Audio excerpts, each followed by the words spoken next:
full-time spiritual work, I'm like also like taking on other people's karma. And so there's this sense of like oftentimes when people are hell-bent on spirituality making their life easier, they can fall into like spiritual narcissism or a delusion or psychosis,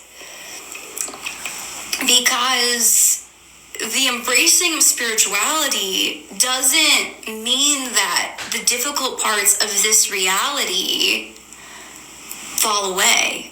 Yes, I did go through my Saturn return. I'm 34 and a half. Yes, letting go and surrendering. My least favorite thing is letting go and surrendering, right?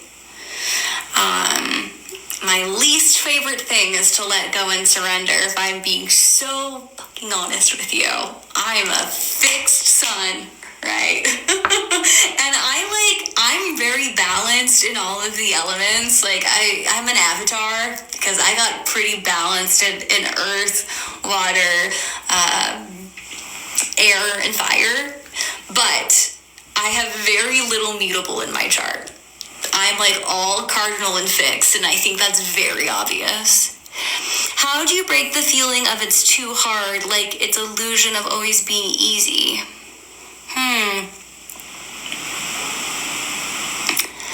I'm not quite sure I understand your question, but I will say this.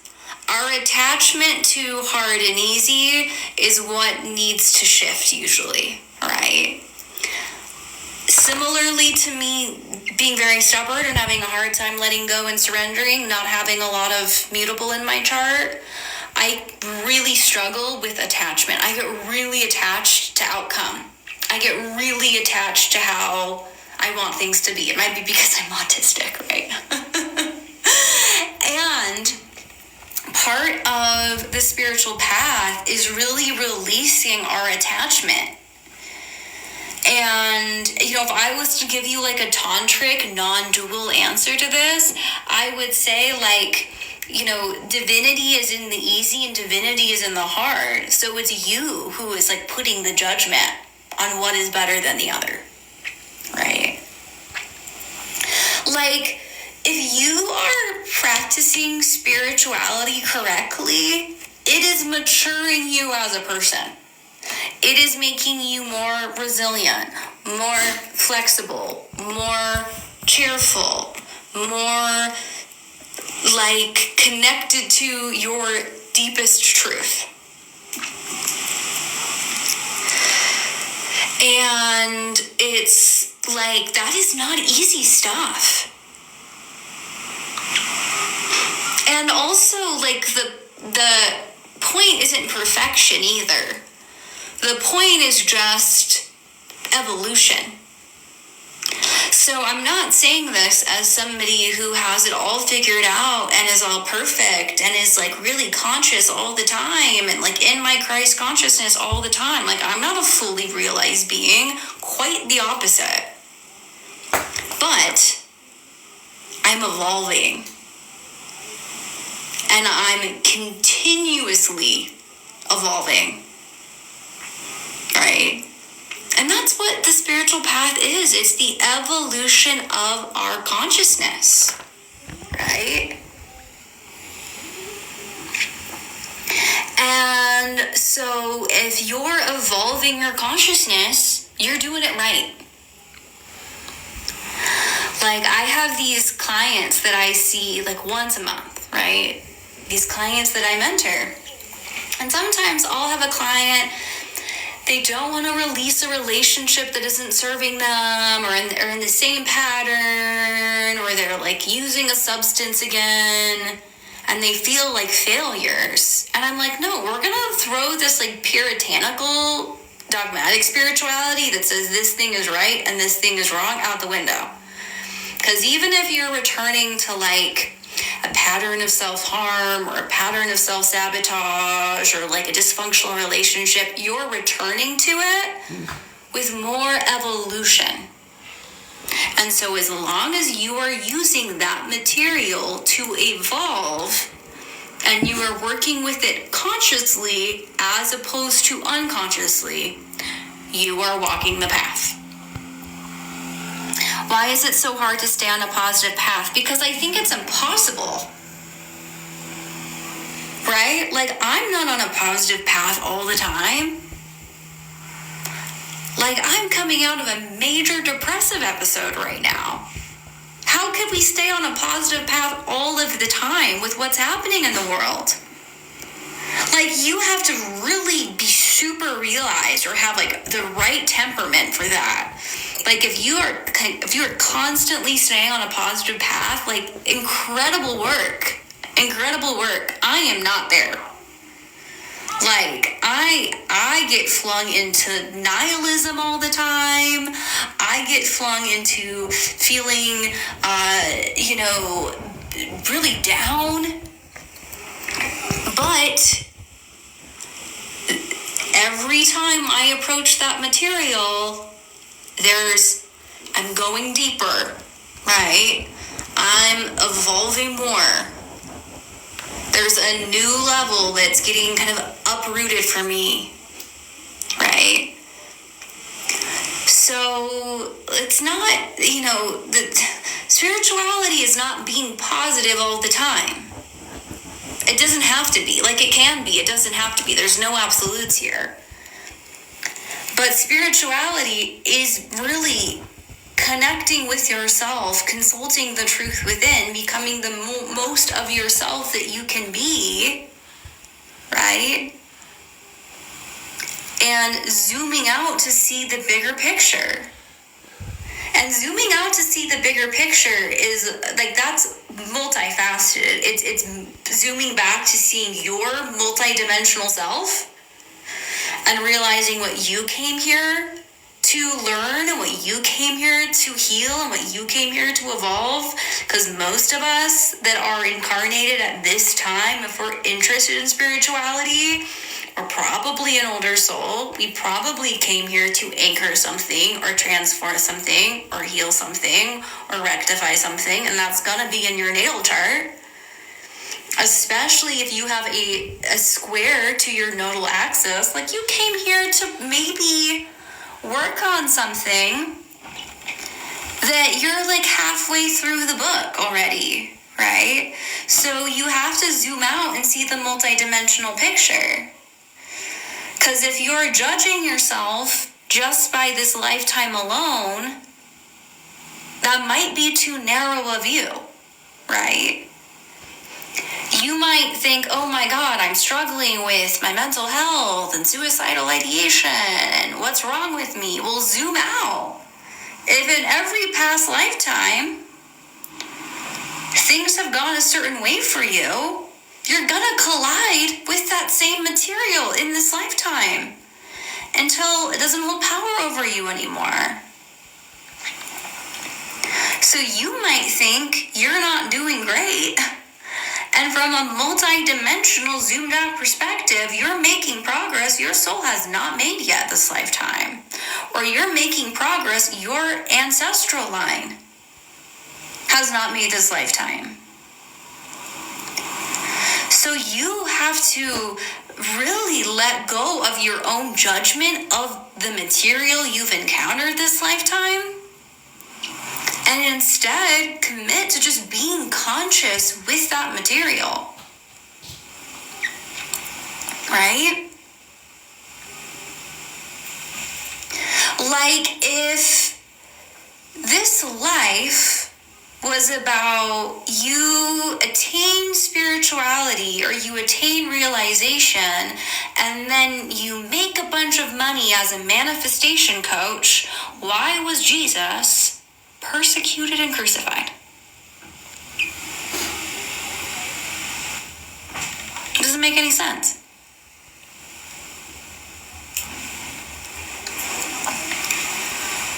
Right? According to like modern New Age spirituality, Jesus Christ wasn't manifesting right. Right?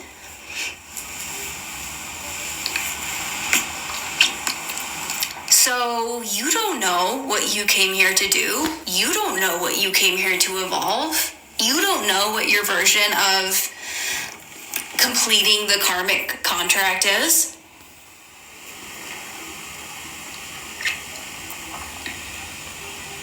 Right? What planet does Jesus embody? Jupiter, Mercury? I would say he embodies the sun, actually. Even though I can see Jupiter and Mercury, for sure, and as kind of this archetype of Lucifer, we could give him some Uranian qualities as well. And if we're talking zodiac, Pisces. Virgo Pisces is the axis of like Christianity and like that stream of wisdom. But, we view spirituality through the lens of our culture, which is very, capitalistic, and it's very material. And so the idea of spiritual attainment from a Western standpoint is very different than an Eastern standpoint, right? Like from an Eastern standpoint, with spirituality, the attainment is like less attachment, the less of a need for material gain, less of a need to have kind of power or ego or fame, right? Like this is the Eastern kind of track. And then we have like modern Western spirituality, and it seems to be like all about the attainment of bliss and partnership and wealth and money and fame. But this is a fairly new kind of way of thinking about spirituality. And so, most of the like modern Western spirituality you're going to find is like contraindicated to the original purpose of what spirituality offered, which was kind of a release of attachment to these things, not really the attainment of them. And I'm not saying it's not good to have kind of relationships or bliss or fame or, to look better, right? But to kind of make that your goal on the spiritual path, it's a little contraindicated to what the original purpose of spirituality was. Still the same societally conditioned success being applied to what spirit should give, really. Yes, 100%. And again, like, there's nothing wrong with wanting those things, right? Like, there's nothing wrong with wanting to look better or have more money or kind of be in a relationship, but when we put these things on a pedestal, we're often creating more karma for ourselves, right? Eastern spirituality centers around the life force, also called our chi. You could call it Kundalini, Shakti, right? Hello.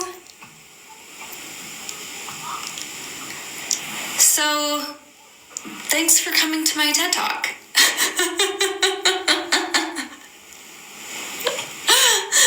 All of you who are here on a Friday night. Any questions coming through from the chat? I'm like very open to answering some questions y'all have about anything. Just not anything about your personal astrological placements. So like, what does kind of sun in Virgo in the 11th house mean? Like anything that's specific to your chart, I'm not going to answer because I want to be able to speak to as many of us as possible in this container. Can you elaborate on the Virgo Pisces through line being Krishna aligned? I actually recently posted something about that on my Patreon container. Can you elaborate on the Virgo Pisces through line being Christian aligned? I actually recently posted something about that on my Patreon.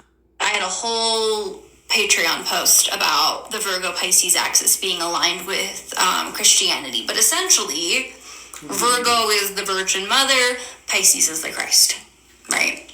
And the 6th house, we have like the perfection of the self, like the holding of the divine. And then in the 12th house, we have the dissolution kind of into the divine. Can I ask your thoughts and opinions on Bashar if you know who he is? You know what's really interesting is that those of you that are on all of these lives, you know that I get asked this like every live. It's so interesting how many of you are curious about my opinion of Bashar. I used to hold Bashar more neutrally. Like, I used to really like some of the things that Bashar said, and then I went a little deeper into kind of Bashar's history, and now I don't really know what I think, to be quite honest. Like, for example, no, don't feel bad for asking at all. Like, that was not my intention, was to like shame you for asking that. I'm just genuinely, I'm genuinely kind of tickled by what like a hot question this is, because I wouldn't necessarily expect that. I think what really made me start questioning Bashar is when I saw Bashar channeling this thing about how like the aliens won't fuck with you if you like pirate stuff, and like the whole point of it seemed to be so that what's the guy's name, Daryl Anka, could like get more CDs, sell more CDs and stuff based on like the time of when that was posted. I was like, that's weird. Like, the aliens won't fuck with you if you, like, pirate Bashar's stuff? I don't know about that. So, I don't know. I'm really on the fence with Bashar. There's just been some weird things I've come across. I'm such a skeptic, really. I've just seen some things that I'm like, I don't know. That feels a little off. However, there have been some videos I watched of Daryl Anka channeling Bashar where I've genuinely really liked what's been said, kind of similar to Abraham Hicks. You know, like, I don't like a lot of what Abraham Hicks says, but I also like a lot of what Abraham Hicks says as well. So it's always like, you know, never put all your faith in a channeler. You know, like, I say this as someone who channels, because channels have bias, right? There's no such thing as, like, an unbiased channel. And so everything that I partake, even, like, my teachers, like, my gurus, I don't take everything in as 100% truth. I always take what resonates and I leave the rest. So, you know, what might be really great spiritual wisdom or advice for you could be the completely wrong advice for somebody else. And I think that's one of our downfalls around spirituality as a collective, is we're kind of expecting this like one-size-fits-all advice and this kind of one-size-fits-all truth, and that just isn't the case. Because we're all kind of here with different purposes in mind. Like, we're all here with different evolutionary intents. So it's like, if I think someone's like 100% a fraud, I'll like tell you that I think someone is 100% a fraud. And if I think someone has some interesting things to say and some things that I feel kind of iffy about, I'll let you know too. And that's how I feel about Bashar. I like some of the things Bashar says, some of it I feel a little iffy about. I don't know. Why is Hecate bugging me? Oh, probably because she wants to work with you. I mean, here's the thing. Deity work is fucking awesome. Like, I love deity work. But, you know, it's something that I think shows up when you're ready. So maybe you're ready. If we experience pain from an agreed spiritual contract, does the person causing the harm get bad karma? Well, there's really no such thing as good karma and bad karma. Karma is just the continuation of like energy. You know how like I'm gonna fuck this up, but you know how like energy, how it's in motion is gonna like continue to be in motion? That's karma. So this idea of good karma and bad karma, this isn't real. This is kind of more of a misunderstanding of what karma is, right? Now, if you are a perpetrator in a life, in your next life, you'll probably be on the other side of that, right? Because the soul is always wanting to understand things from every angle. So, yeah, if someone is like perpetrating, they'll probably be on the other side of that at some point. But it's not so much of a punishment as it is, all right, now the soul needs to kind of see the other side of that, right? Yeah, it just continues your entanglement. And so then kind of the point of like the spiritual path and like this evolution work we're talking about is just to untangle yourself. Because the thing about kind of living in samsara or like living in a samskara that's more unconscious is that's the perfect word for it. You're just kind of entangled in something.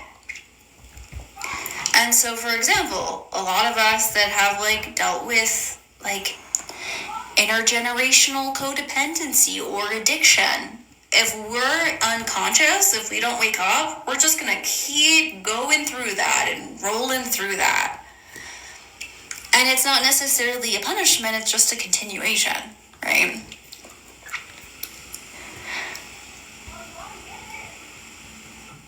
Can anyone believe...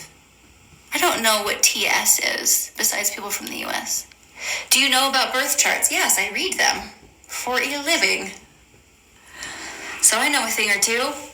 I know it, but still learning more all the time. If we truly learn the lesson this time around, do you think we can bypass being on the receiving end of like, being on the receiving end?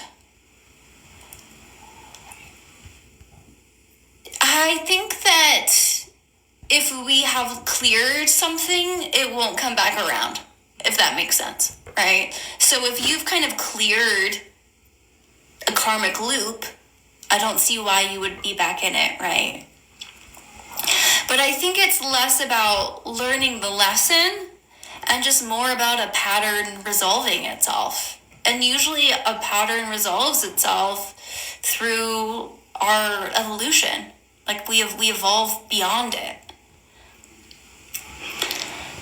It's interesting how much I think like the Abrahamic religions have caused us to see spirituality as this like right, wrong, moral thing, right? Because that's not really how it works.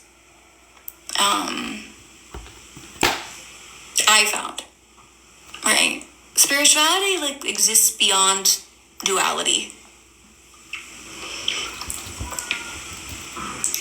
And the reason why the spiritual path kind of ends up with us becoming more selfless, less attached, is because we're becoming more of our essence, right? Which is like Shiva, Brahman. All in the name of shame to keep us from even growing. Exactly. Which is accurate, sidereal or tropical? So they're both accurate, right? Because they're both systems that have like so much like observable patterns to it. So if you are more into sidereal data, exactly. I if you're more into sidereal, I would probably study Vedic astrology because that's where the data is, right? Putting sidereal astrology into a Western chart, I feel like doesn't work as well because the Western chart, the data is tropical. So my issue is when Western astrologers are like, tropical sucks, sidereal supremacy, because I'm like, that's not where the data is. That's not where the years and years and years and years of observation and correlation is.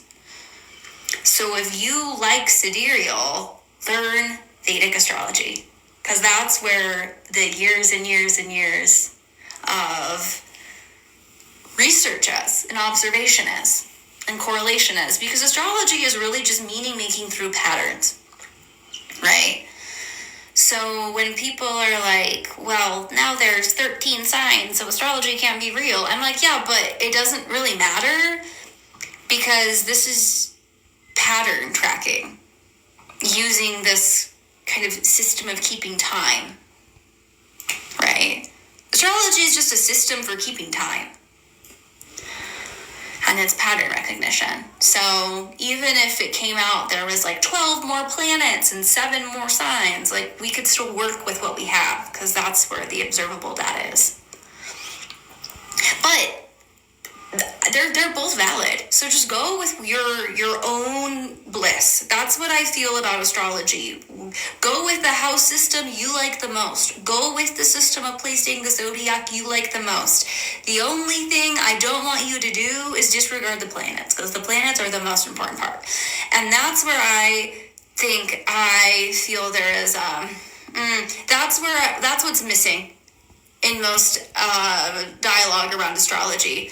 Is we're getting so hung up on the zodiac, or we're getting so hung up on the house systems, and honestly, you could take all of that away and we could read a chart through the planets. So most of the time, when I'm like cold reading someone's chart, I'm looking at their aspects, I'm looking at their planets. To me, sign and house is secondary to the planets. And that's why, like, people tell me all the time, and this is like not coming from an ego place, believe me, people tell me all the time, I've given them the best chart reading they've ever gotten, I'm the best astrologer they've ever come into contact with, my guru tells me all the time that I'm like one of the best astrologers he's ever met, and he's like gotten astrology readings from Vedic astrologers that have like been in that lineage for years and years and years. It's not because I'm technically the best astrologer. I am not at all. It's because I'm looking at the fucking planets. It's the only reason why. So it's like, if you want to get really good at astrology, put more emphasis on the planets themselves and the planetary combinations in the chart, which are the aspects: conjunctions, oppositions, squares, trines, sextiles.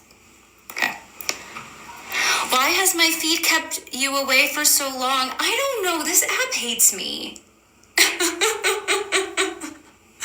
Like, everyone says that. I don't know. I got shadow banned or something, or I'm not as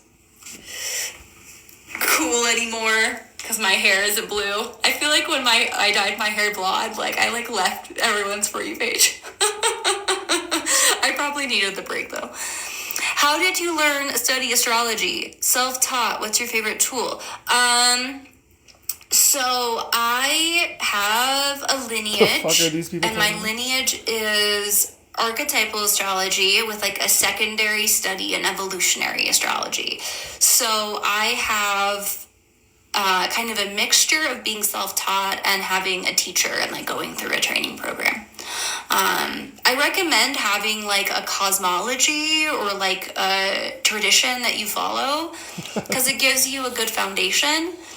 Because I take from everything. I take from Vedic astrology, I take from traditional, like, Hellenistic astrology, but my foundation is an archetypal astrology, and through the lineage of Rick Tardis. evolutionary astrology through the lineage of Jeffrey Wolf Green. So, like, I'm very proud of, like, knowing who my teachers are and knowing who my teachers' teachers are. And I think that is, like, that allows me then to be intuitive, right? Like, I saw this, TikTok of this woman saying, like, you know, don't ever trust an astrologer that calls herself an intuitive astrologer, calls themselves an intuitive astrologer, because that just means that they're all bullshit. And I was like thinking about it, and I'm like, I really get where this person's coming from, because with astrology, like, if you're going to be a professional astrologer, it should be more than just vibes, right? Like, you should have kind of an understanding of aspects and that the signs and the houses and the orbs of influence and all of that. But the reason why I get such positive feedback about my readings is because I'm an intuitive astrologer, right? Because I can know what Saturn retrograde in the 12th house means, but it's a lot more powerful when I look at that and I say, oh, did your dad die? Right?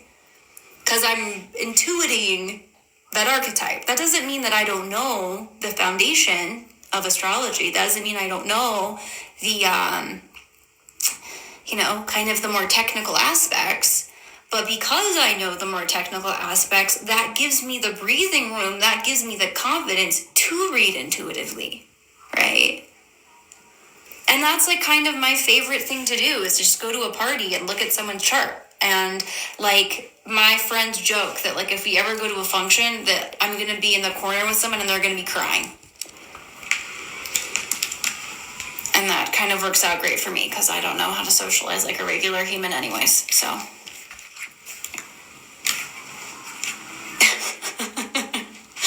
Like, it's a problem.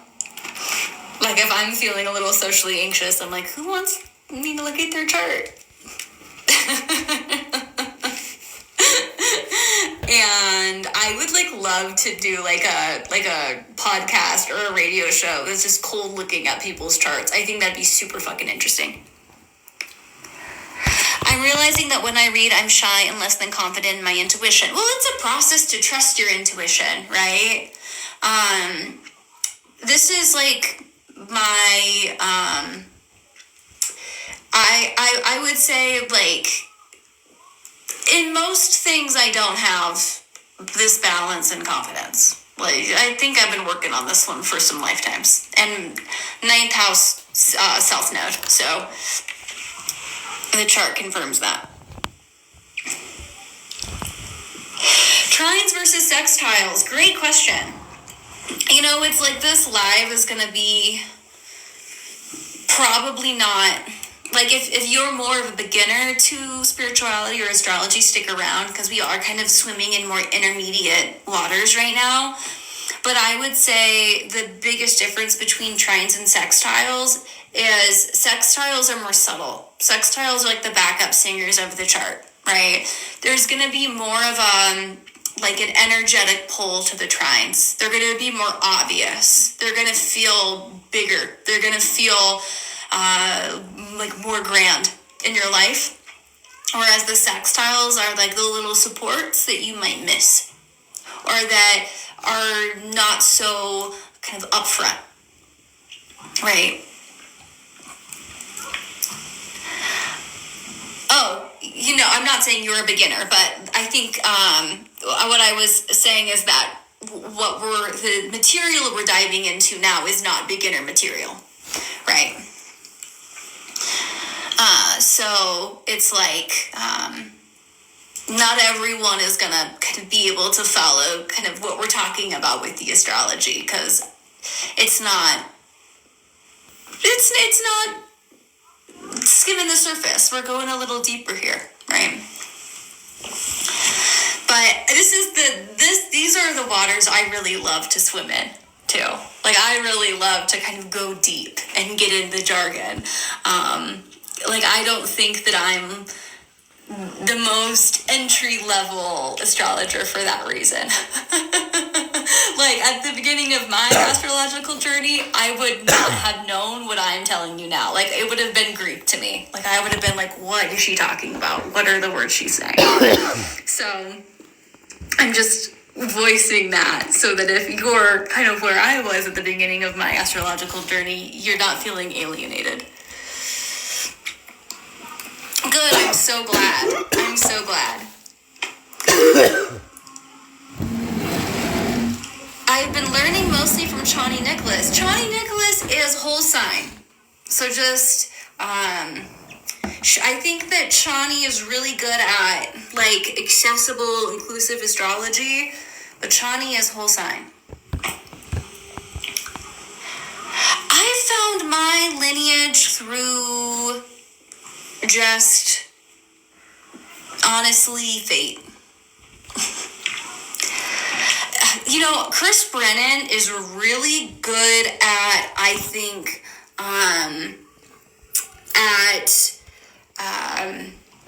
beginning to read the archetypes through his podcast, because they'll talk about the aspects of the last month and then how they showed up in the world, and then the aspects that are coming up in the month ahead and what might happen. So if you're wanting to kind of understand more of like an intuitive, predictive way of reading transits, Chris Brennan's podcast can be great for that. And so with that, it's like we can almost, the whole sign versus Plastis doesn't matter, because we're just talking about the aspects, really, and maybe the zodiac. But I haven't listened to his podcast in a while, but I'm sure they were talking about Saturn, Neptune, and I'm sure they've been talking about, Uranus, Pluto. Like, I'm sure that they've been talking about all these outer planet stuff and how they've been kind of aligning with, other transits and things like that. Yes, I really recommend Chris Brennan for learning transit astrology. I really do. He's so knowledgeable. Even though I'm not a Hellenistic astrologer, I don't read whole sign. My astrology is very different than his. I would say the way we approach transits is very similar. Very similar. And Hellenistic is a great foundation, even though I don't agree with every kind of, every element of Hellenistic practice. Yeah, I would be interested in taking his Hellenistic course just because he's such a solid practitioner.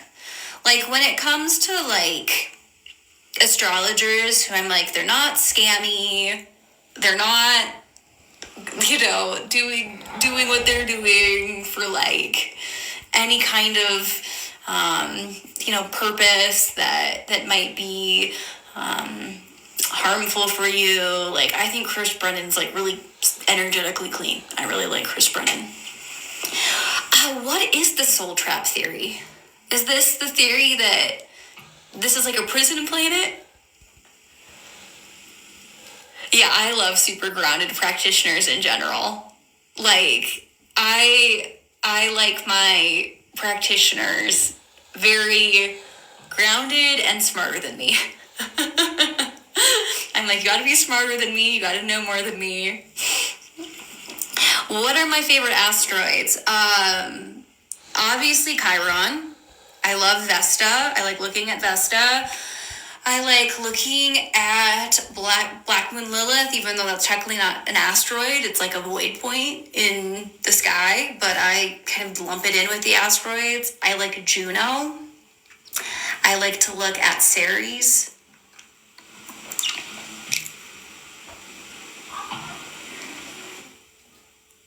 Do you know if ancestors learn the error of their ways when they pass on? I think it depends on the ancestor. Like, I've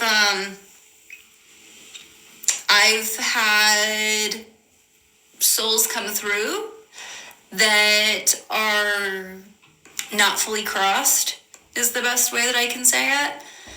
And they definitely feel like they were in, like, the same type of consciousness that they were when they were kind of alive. And then I have ancestors that come in that feel like, they're communicating from their higher self, and they have more insight and understanding than they did when they were incarnated. I'm nervous as a white person to do ancestor work because of, just go way, way, way, way, way, way back. I didn't do ancestor work for a really long time for this reason.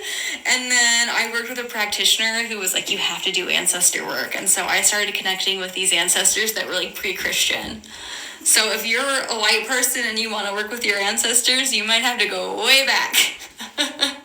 Like pre-Christian.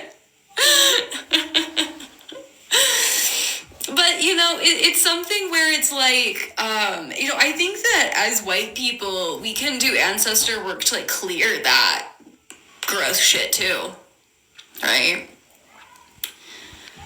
But it's not, like, really in our spiritual practice. So, like, working with ancestors is very much something that comes from, like, indigenous traditions and, like, African diasporic traditions. It's not really something we see in any kind of white spirituality unless it is pre-Christian. But like ancestor work isn't like the bread and butter of my practice. Like it is for a lot of practitioners. I wouldn't say that's like the foundation of my practice, right?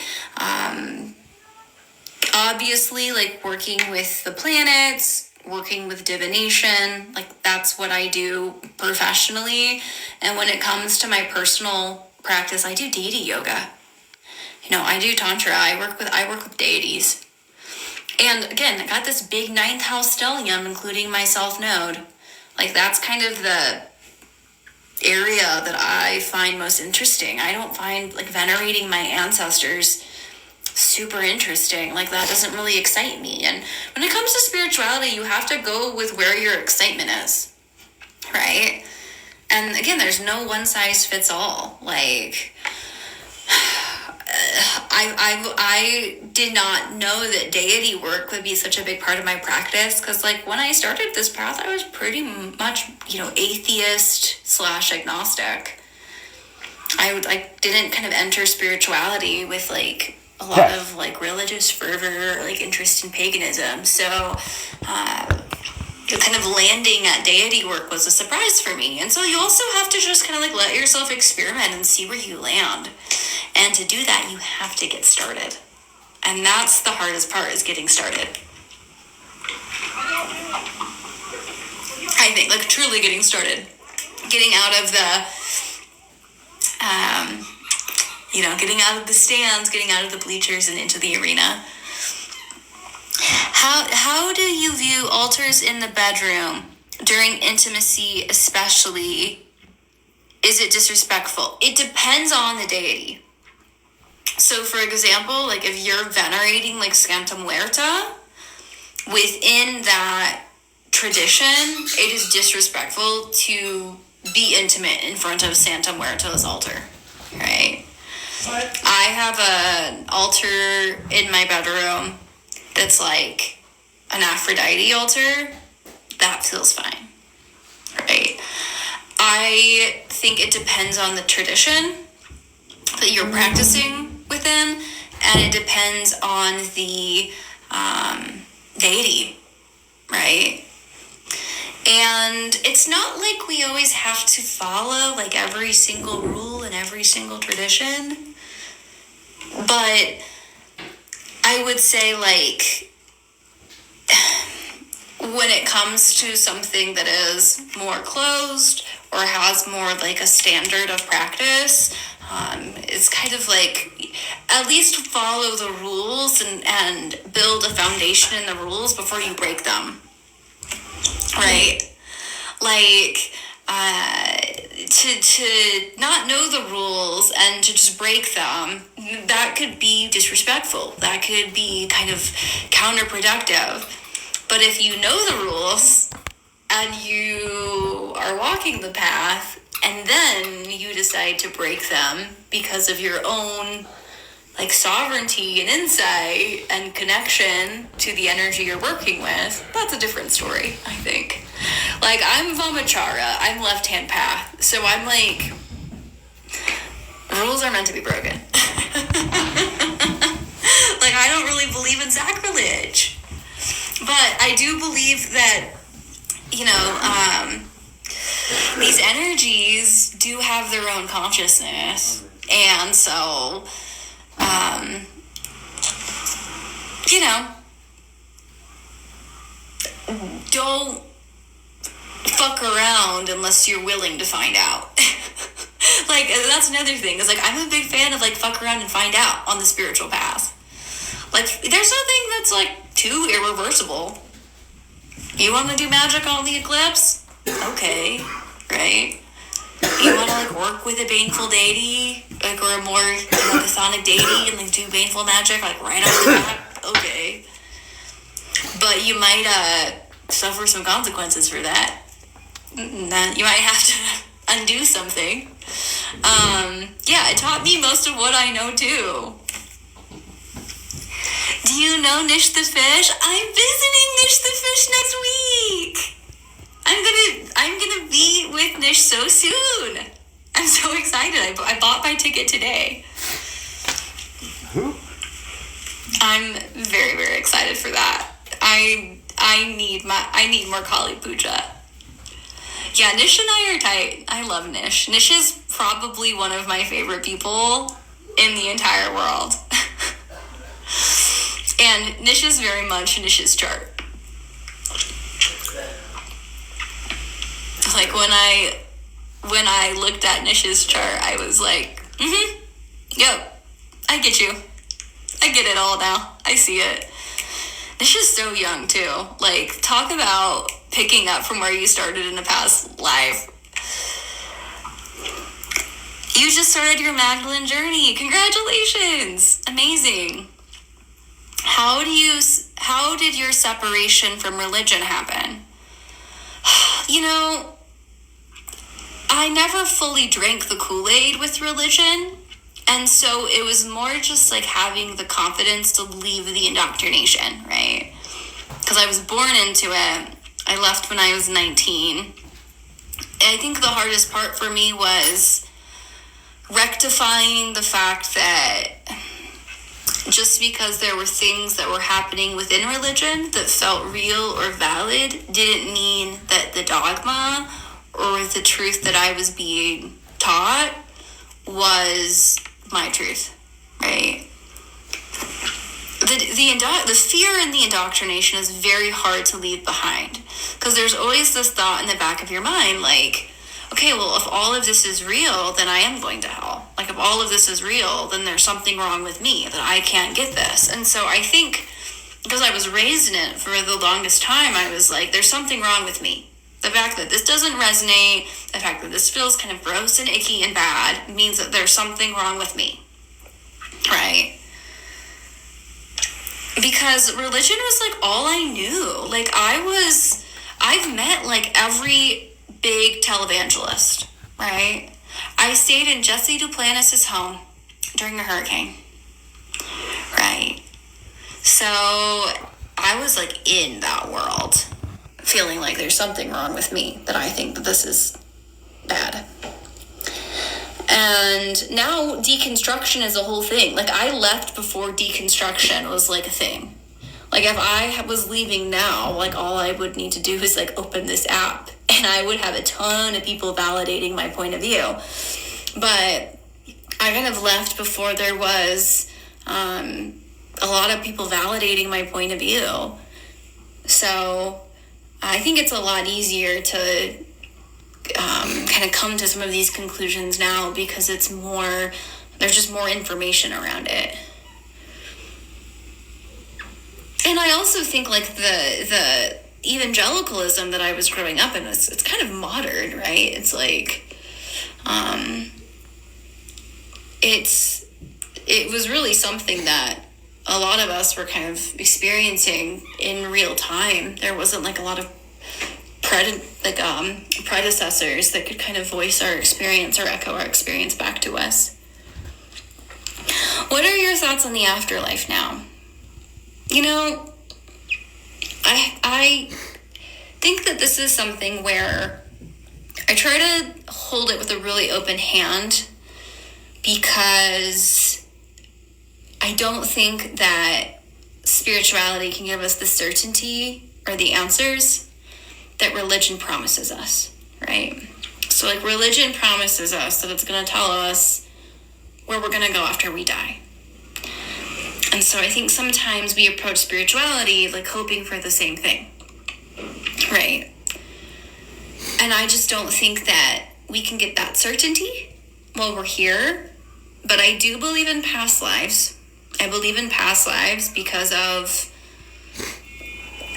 all the experiences that I've had.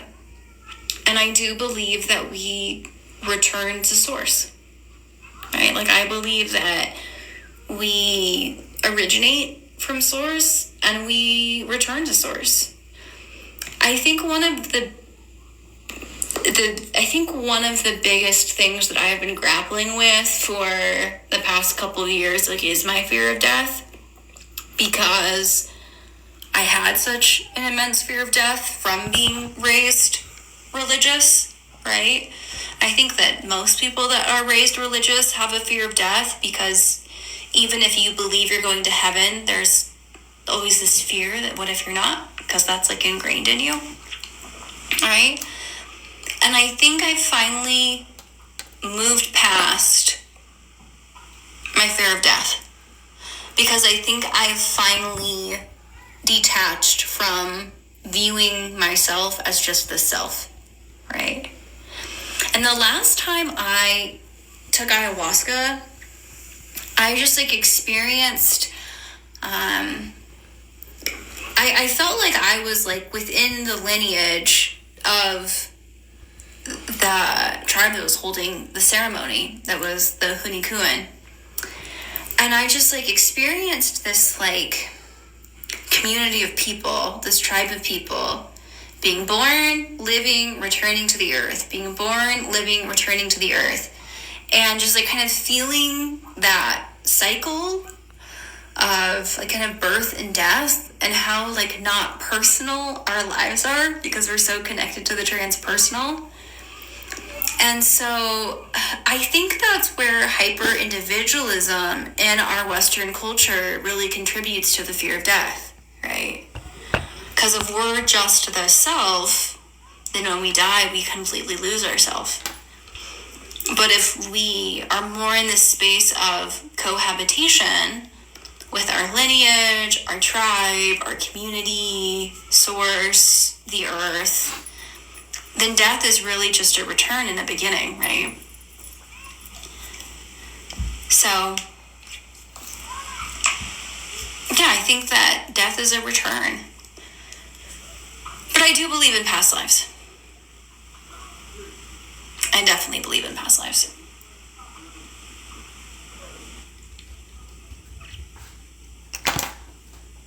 Physical death, yeah. Who was I in a past life? Oh my gosh, I've had so many past life retrievals and things like that over the years now.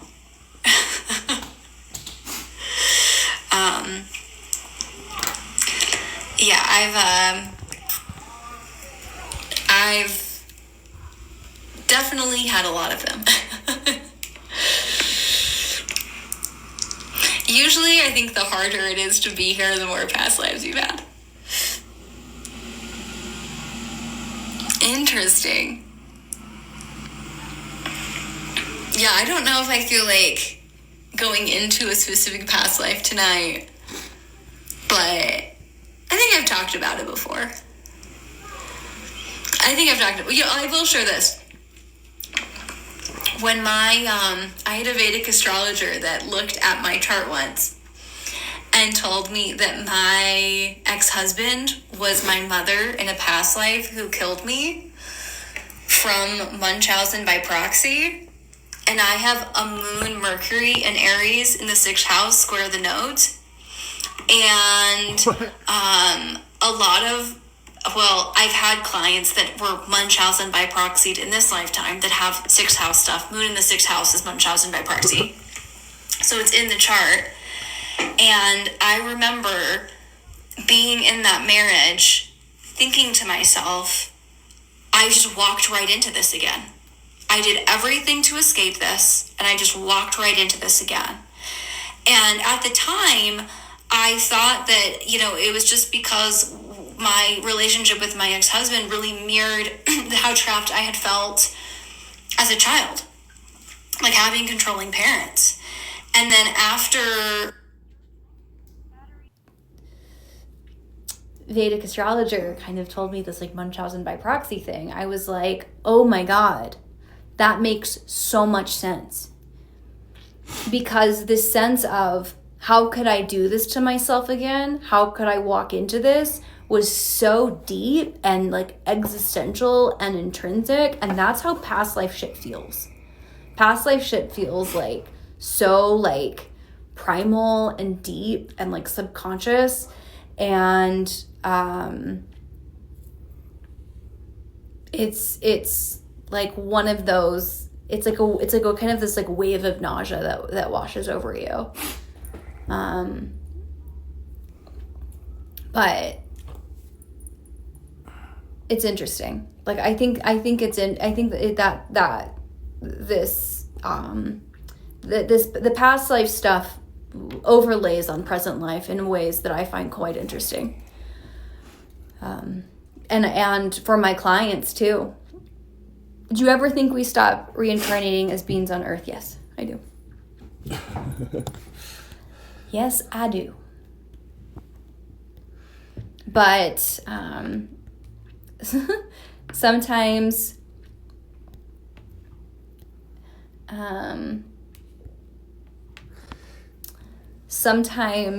people will tell me like, I know this is my last life. I know this is my last life. And I look at their chart and I'm like, well, I fully support that. You got a lot of work to do. Get to work. Like, there's a lot you got to wrap up then. So I wouldn't rest much if I were you. I don't think that this is my last life because I don't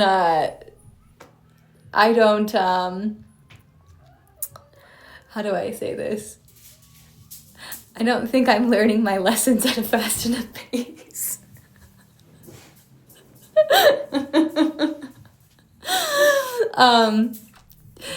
I look at a couple of my like relationships and I'm like, we might be back for another round.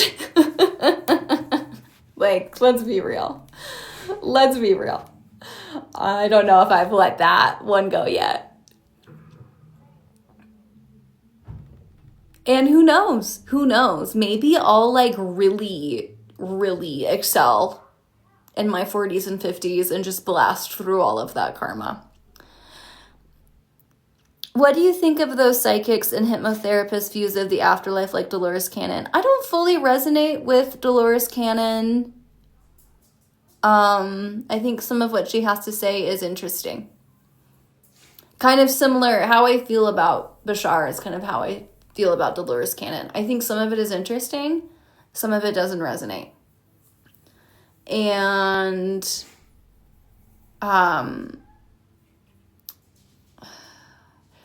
I think that sometimes, how do I say this? I think that some of the more like galactic stuff of Dolores Cannon's probably resonates the least for me. Yeah. And some of the Dolores Cannon material really does resonate. So it's not like really an all or nothing thing for me. The galactic stuff, I think, has just gotten so, like, star seeds, other star planets, galactic wars, like that kind of stuff. I don't fully resonate with how that is kind of, I don't know. I don't resonate with some of that. Yes, I am in Colorado. I don't know how to fit aliens and galactic stuff into my view. Yeah, I mean, I believe in aliens. I believe in interdimensional beings. I believe in beings that kind of exist on other layers of reality. I kind of believe that this world could be like a hologram or a simulation. But most of the people that I know that really buy into like the galactic stuff are incredibly spiritually mature, are incredibly atrophied in their personal lives, and are really using it as like an ego trip, to be very, very frank with you. And I resonate with starseeds, and I think we're all starseeds. Like, I think that every single human has galactic origin. I don't think that it's just like a special group of people and everyone else is an NPC. The Magdalene manuscript's great. That's a piece of channeled material that I really resonate with. Yeah.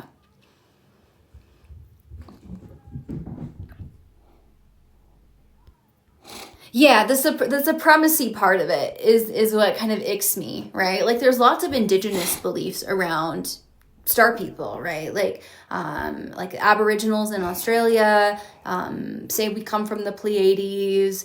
There's like Lakota kind of beliefs and stories around star people. So I resonate with that. And I have kind of connected when I've been doing, like, when I did ayahuasca, I think for the 4th time, like, I connected with these beings that I felt like were interdimensional, that I could even, like, say were maybe, like, Palladian, like, these just, like, pure beings of light. And so I'm not saying there's no truth to it. I just think how it's kind of talked about in like the modern New Age is, yeah, it's a little white supremacy. It's kind of like an alt-right pipeline. I heard starseeds. I said I've been summoned. So much lore in African spirituality. Yeah, I'm really interested in like the like let's go kind of back. Like, let's look at the indigenous beliefs around star people. That interests me. Because so much of indigenous wisdom is like 100% bang on the truth, really. Like, if we were all living within indigenous wisdom, this entire planet would be healed. So I think the return to indigenous wisdom is necessary, but the return to indigenous wisdom is not a bunch of privileged white people doing hape at a music festival. So that is maybe a tangent for another day. You crediting indigenous and not just discrediting it all together is so huge and beautiful to see. Well, thank you. I think that should really be the baseline for all of us.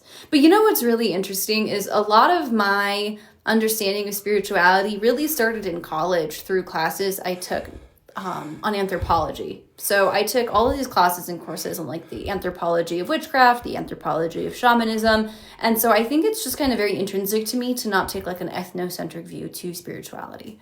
And I think that's what's missing from a lot of like Western New Age. It's very ethnocentric.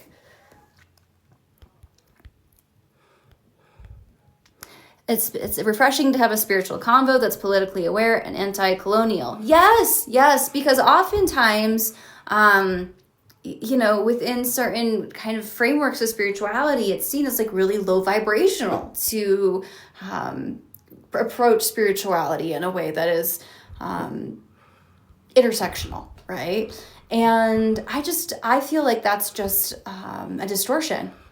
There's space for all of it. Like, we can be super spiritual and high vibrational and also care about intersectionality and anti-colonization. And, the roots of spirituality are, anti-colonization. Like, colonization is what killed spirituality, right? So if we want our spirituality to contribute to the evolution of our species and the evolution of our planet, we have to decolonize it. But I think people are afraid to lose privilege. Like, that's what I feel sometimes, because I live near Boulder, and so I live in a place that is very, it's like the stereotype of like privileged, kind of unaware, kind of white people appropriative spirituality. Like, I live in the hub of that.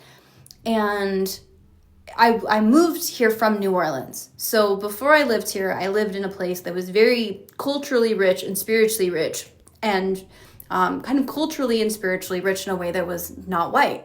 And so as a white person, kind of engaging in New Orleans spirituality, I was very aware of kind of how I had to proceed in a way that wasn't like, how do I say this? Like, that was like appropriate, right? And so I just kind of, in New Orleans, there's like a lot of conversations about like appropriation and anti-racism and all this stuff. And so when I moved to Boulder, I just kind of kept having those conversations with people, except when I moved to Boulder, instead of those conversations being really like welcomed and celebrated and embraced, those conversations were seen as being very low vibrational. I was seen as being kind of like a problem.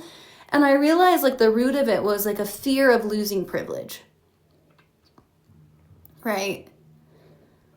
Like in a place like New Orleans where you're just confronted with like institutionalized racism, it's very different, right? But in Boulder, to kind of have that conversation is to kind of confront people. It's like confronting a place of shadow that doesn't really want to be confronted, right? And that, I think that maybe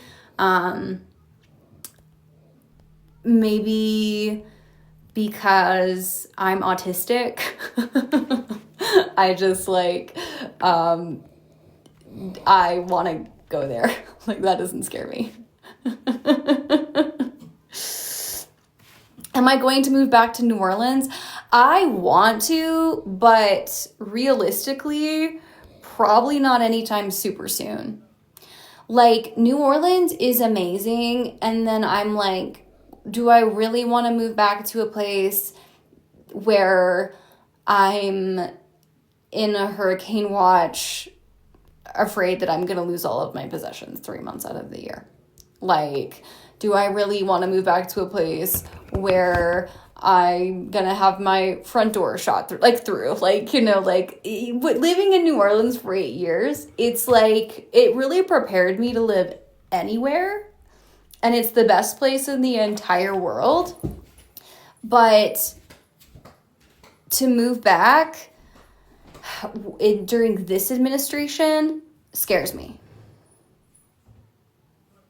Because it is a place where there's institutionalized racism and a lot of crime and a lot of natural disasters. And I don't have like the socioeconomic status for that to not affect me, right? Like, if I had more money, that wouldn't be such a risk. But I love New Orleans. And if I if there was the right opportunity for me to move back, I would in a minute. But just like moving back for the sake of moving back at this current time, I feel pretty safe in Colorado, to be quite honest. I do. When it comes to like where I am in the United States. As much as I want to get out of Colorado.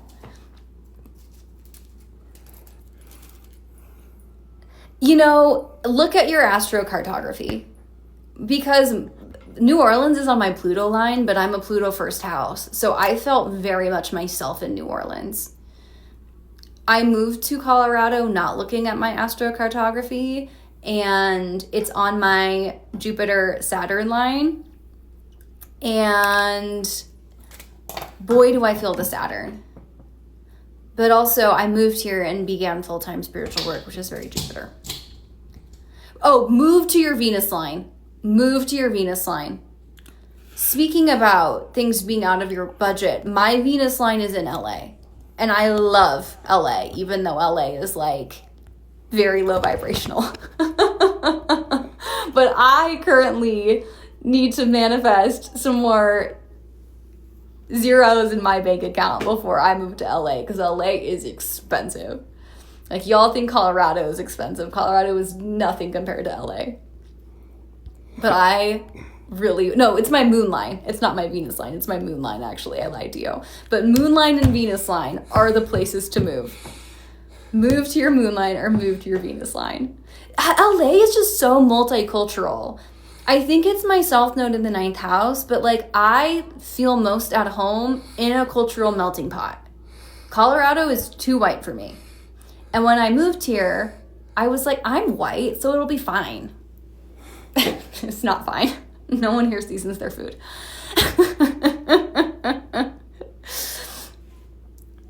You can find those lines just online. Just Google astrocartography. I think like astro.com probably has one.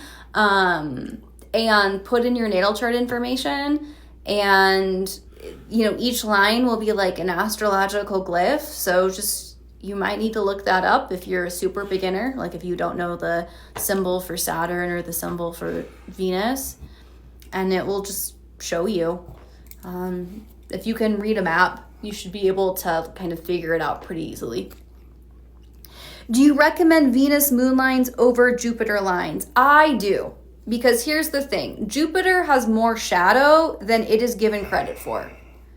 Not to say that Venus and the moon don't have shadow, but Venus and the moon are going to be the places you feel most harmonious, because the moon is your home and Venus is your heart, right? Now, Jupiter can be great, but also like in a Jupiter place, sometimes it can be like a little bit of like partying, spending a lot of money. Sometimes there can be like some overinflation with Jupiter. It also depends on your like ruling planet and stuff. Like if your ruling planet is Saturn, then moving to your Saturn line might be great for you. If your ruling planet is Jupiter, move to your Jupiter line. If you have a lot of Jupiter stuff in your chart, I'm on my Jupiter line right now, but my Jupiter is opposing my Saturn. So I'm not really getting like Jupiter effects, My whole life is Jupiter opposing Saturn. So those of you that have unencumbered Jupiters, very jealous of you. What? NYC is my Venus line, and I love living here and have met many past life connections. Yeah, I have never met someone who has regretted moving to their Venus line.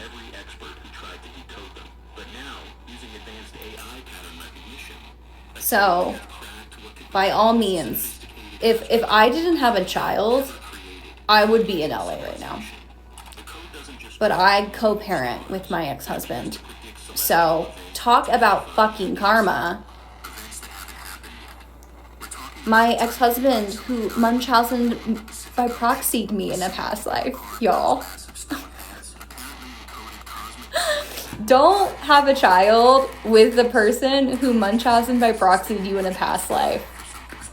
You got the lives, you guys get all of my best wisdom. The people that just see me on their For You page, they don't get this stuff. Y'all get a whole other layer here. You have single-handedly helped me through my existential crisis. I question Christianity so much. I'm so glad to do that. As the queen of existential crises, very glad I could help you through yours. I'm so scared for the permanence of parenthood. I've avoided it for so long. Here's the thing. I have a very karmic child. And so I had no plans on becoming a parent. I just think it was my karma. And I will say, if it wasn't for my son and like what happened paved to me through the process of getting pregnant and all of that, I think that I would be like way less evolved and way less maturated. Like, I don't think I would be sitting here talking to you if I hadn't had that experience, but I think that now in the world is a very hard time to be bringing children into the world. I think that this is a hard time in the collective. And you have no idea how many clients that I have that have had to like endure trauma because their pregnancies like weren't viable and things like this. Like, I'm talking like, I'm not even exposing anyone's privacy because it's happened to so many of my clients now at this point. Because I read virtually, so I see clients all over the United States. So it's like, it's something where definitely I think this is a very karmic time to have children. They appear to encode warnings about rare cosmic alignments, events that happen once every few thousand years. Yes. Alignments that can trigger massive 100%. Yeah, I like wasn't somebody that like wanted to be a mother, wanted to be a parent. It just happened to me, and it's really interesting because like I think it was a way that a lot of karmic material showed up in my life, and I have a moon square the nodes. So whatever planet you have square the nodes, that's all your karmic material. And I also have Saturn in the 4th house, and I'm a single mother. So, you know, that's another karmic point. And my South Node and my Chiron and my Mars are conjunct in Cancer. So for me, motherhood is like all karma. Like, I don't think I was getting out of it this lifetime. Yeah, the energy of revolution is coming in. It is. I feel like if I talk about it, I'm going to get thrown off the live. Like, when people are like, I don't see you on my For You page anymore. I'm like, you know, I had this like big viral TikTok where I talked about how the Roman Empire didn't end, it just became the Catholic Church. And then I like tied that into what's going on currently in the, you know, the world. And I really think that's what shifted my engagement. That video went pretty viral. And I think that my content has, maybe this is just delusional and I'm just not as interesting as I used to be, but I really do think my content has been flagged for some of the things that I say. I did poke the bear. And I have been kicked off of live for talking about politics. I have been kicked off live for calling Mormonism a CULT. And so I just say this administration. Like, I don't even say political words at this point. But what I personally feel is CIVIL WAR. I think we're already in it. And I told y'all when Uranus was in Gemini, do you believe a specific religion? So I kind of believe all religions in a sense. Are any upcoming transits specifically impactful? See, now my ADHD is really kicking in. So let me answer both of these questions. I believe that all religions have truth. I don't believe that any one religion is the whole truth, right? So that's kind of omnist, right? That's also within the tantric lineage that I'm initiated into, which is Nish's lineage, for whoever brought up Nish. When it comes to upcoming transits that are specifically impactful, not really any upcoming ones as opposed to ones that we're in. And so I would say Saturn-Neptune conjunction Uranus, Pluto, trine. We are in the Uranus, Pluto trine for years. Like, I'm going to pull up my transits right now. So Uranus is disruption, Uranus is rebellion, Uranus is revolution, Pluto is power, right? And evolution and systems of power. We're in Uranus trine Pluto for, where is my, there we go. 2027, 2028, 2029, maybe we're out of it by 2030. For a minute, you know? Yeah, so really the next 5 years we're in Uranus trine Pluto. And Uranus and Gemini, Pluto and Aquarius. So it's like not really an upcoming transit, a transit that we're in, right? So I would say something really shifts, like let me look at 2030. We're playing a long game, y'all. Yeah, so 2030, we have Pluto trine Saturn. Y'all, this isn't ending anytime soon. And then in 2031, we have Saturn Uranus conjunct. Oh, fuck. You guys, this is what I've been doing lately. I scroll through the astrological transits, looking at the outer planets for like the next 6 or 7 years. And I'm just like, fuck. I just want to go back to summer 2016. I just want to go back to summer 2016. Like, I wish it could just be 2015 forever. I really miss that time, you know? So if the world doesn't end by like 2035, I'd say we're gonna be okay. I mean, we still have Pluto opposing Saturn. Like, this stuff doesn't just like go away, right? Like, we don't just have what's happening in the world and then it just like goes away. So, you know, I say we got like, what? How long is Pluto in Aquarius? Like 20 years? 2044 looks good. 2044 looks good. Like, that's when it feels like Pluto moves into Pisces, right? We don't have like anything too scary happening with the outer planets. Not like any of it's scary, but the world will finally be good when I'm 50, right? I'm like very excited for 60, y'all. Like, I feel like my crone era is gonna be the era. And when it comes to the work I do, like as an astrologer and a tarot reader, like I feel like my looks catch up to my profession when I'm in my 60s, right?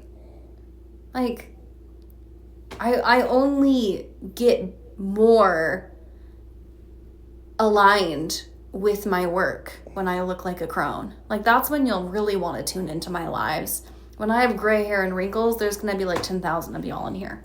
Yeah, I mean, I just don't think that this is, like, here's the thing. I stopped answering the question of when people are like, when does it get better? When does it get better? Because I'll, like, post stuff on the astrology, and then people are like, well, when does it get better? And I'm like, honestly, the next 5 years look like a lot of action. Like, I'm not saying it's bad. I'm not saying it's good, but it's transformation. It's change.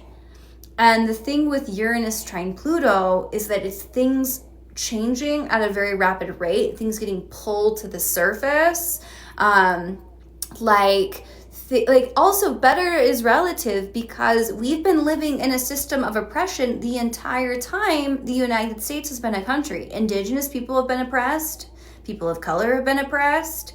Like, really, this has only been a good country to live in if you're a white male with capital.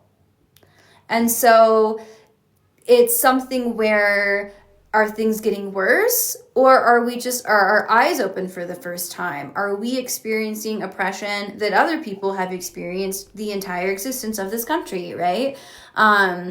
Like what we're experiencing, Indigenous people have been experiencing in this country, you know, since the United States was founded.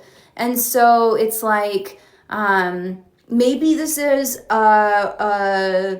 an uprooting of something that's always been there, right? And that's what Pluto in Aquarius does, right?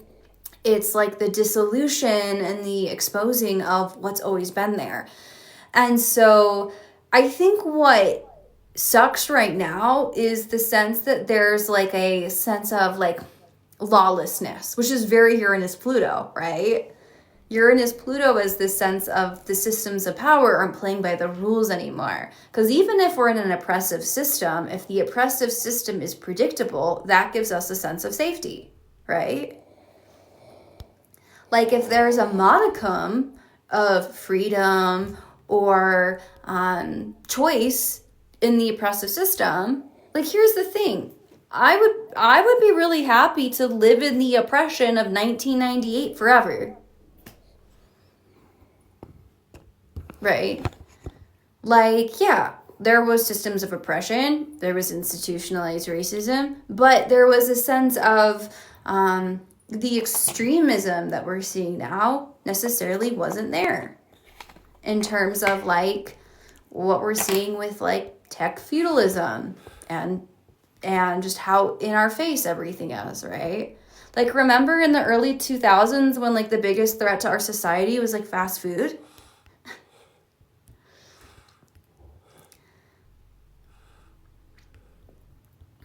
Yeah, it's like it's like I don't know if racism got worse or if it's just become more like just there's just so much more polarization. You were born in 2001, bless your heart. I was born in 1991. Right? That and music has just gone downhill ever since. I'm just kidding. I like lived in Seattle for the first 21 years of my life, so I'm like a grunge kid to my core, you know. No, it was really interesting. There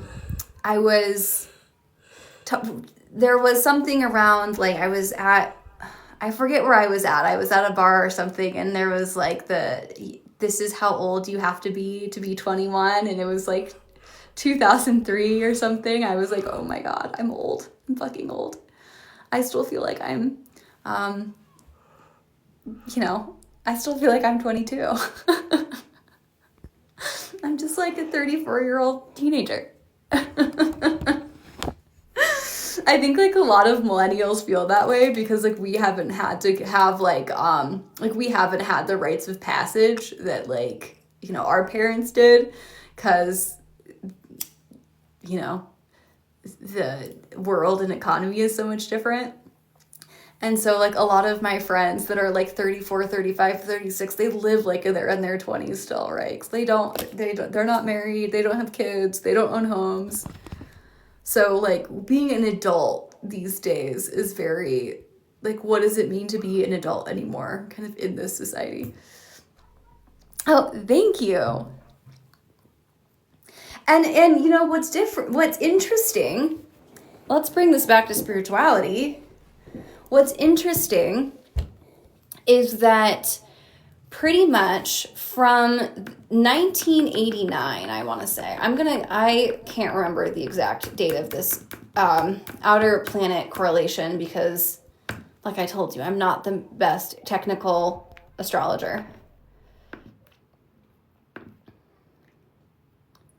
But I want to say it was like 1989. Yes, okay.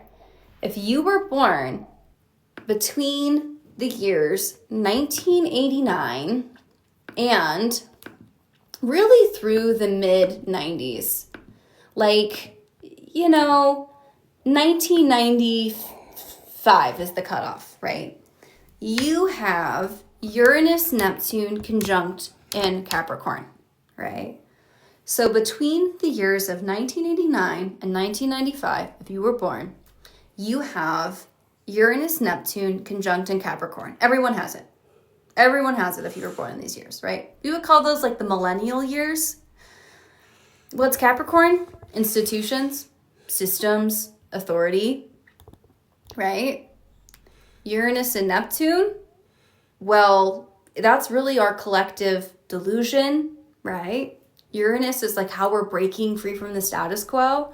So it's in the chart of everyone born in that time that kind of the systems of life as you know it would be seen to be an illusion, and that there would be some breaking away from that, right? Also, it's this sense of religion and spirituality changing. Now, I think millennials really, even if you're like a born again Christian or like a Catholic, like you're really making that choice out of your own will, like out of your own free will. There might be like societal pressure, but kind of because of the internet and like there's just more choice, there's more information.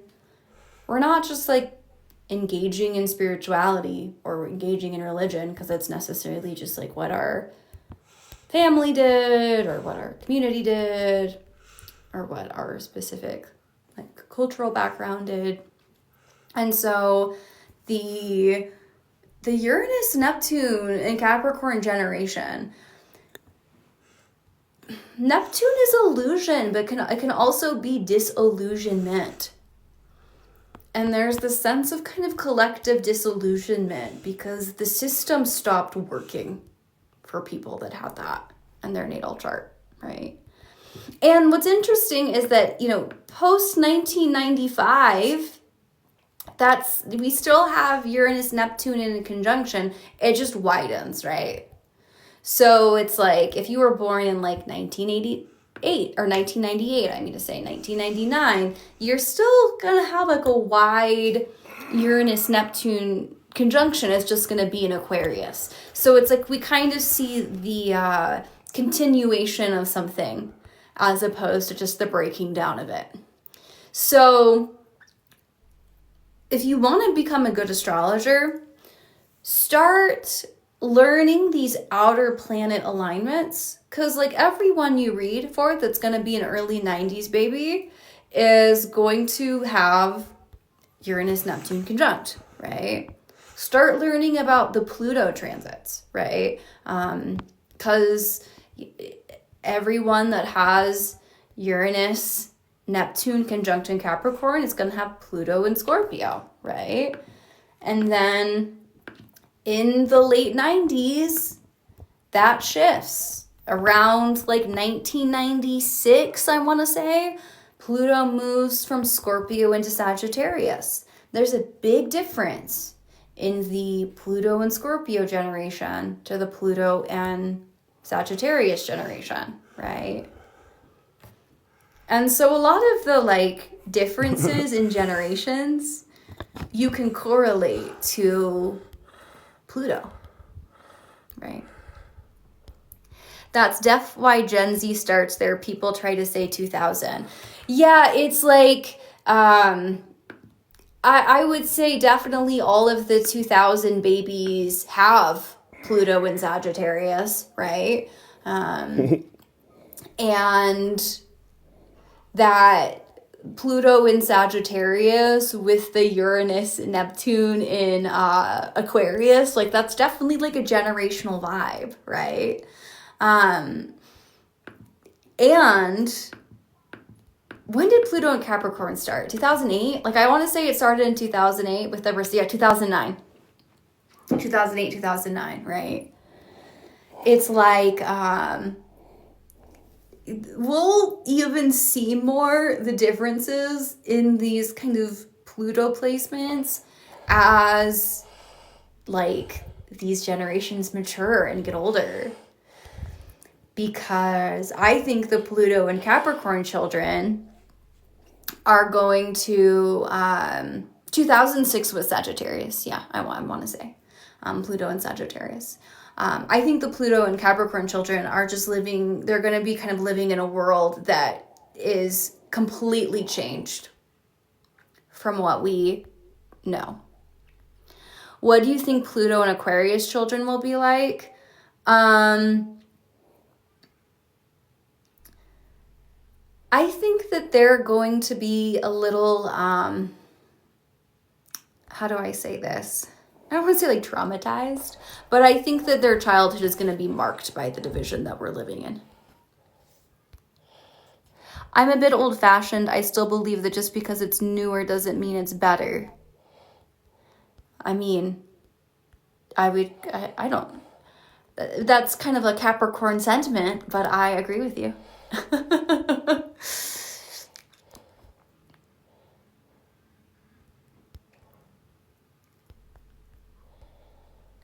Yeah. I mean, I don't know who says newer is better. Maybe a Uranian. You know, what's interesting about Uranus and Saturn is that Uranus and Saturn is like Lucifer and Yahweh, right? Like, they kind of need each other, right? Like, we need tradition, we need the old, we need the structure, we need the authority, but we also need the rebellion and the revolution and the avant-garde and the kind of breaking all the rules and the kind of shedding light on the shadow of the institutions. And so, like, Saturn and Uranus are like Batman and the Joker, right? Like, they kind of need each other. And so it's interesting to kind of see these different archetypes kind of get along and also collide. Because we need structure, we need the institutions, and then we need the energy and the archetype that is going to kind of crumble those institutions and revolutionize those institutions and kind of keep those institutions kind of updating and progressing. Would you ever get onto conspiracy talk? I think conspiracies are like an alt-right pipeline at this point. I think all the conspiracies are right out there in the open. I just don't understand why everyone doesn't see things as clearly as I do. But then you realize that, like, most people in this country have like a 6th grade reading level and it all makes sense. Would you consider Mary Magdalene to fall under a dark goddess archetype? Yes, I have a video about that actually. It should be in my Mary Magdalene playlist. I have a whole video on that. Yeah, I mean, it's like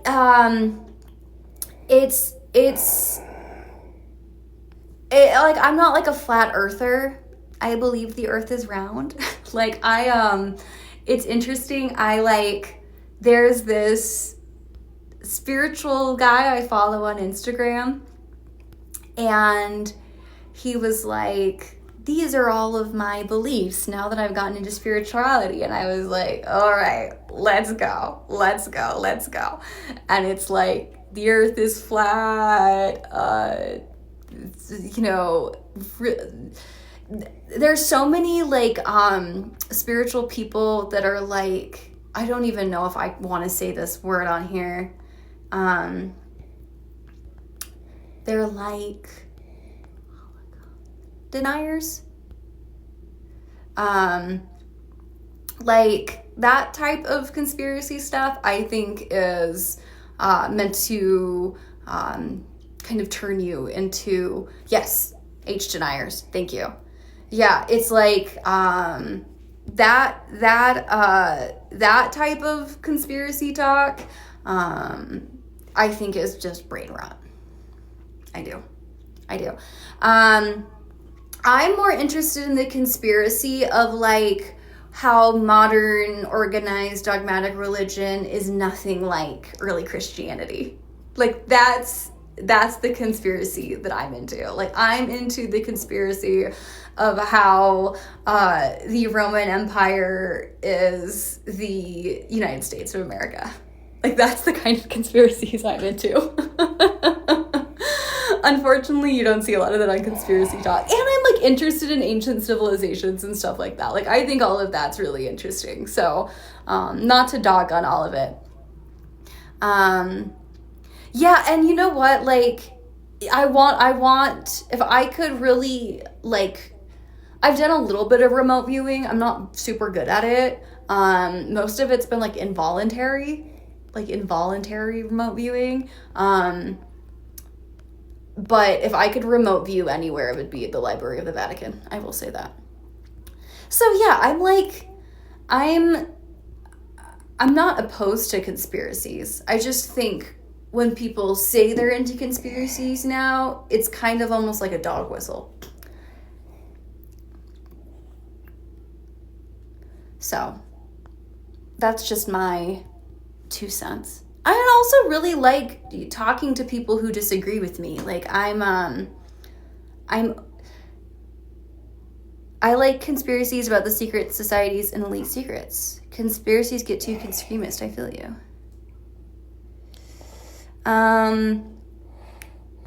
Is bed shaking a sign of astral projection? I think bed shaking is a sign that you might need to cleanse your room. No, I don't know. My bed doesn't shake when I astral project, but to each their own. Yeah, The Exorcist. Yeah, like I used to be really afraid that I would wake up and Satan would be at the end of my bed. So I'm the wrong person to ask about bed shaking because I immediately go to poltergeist.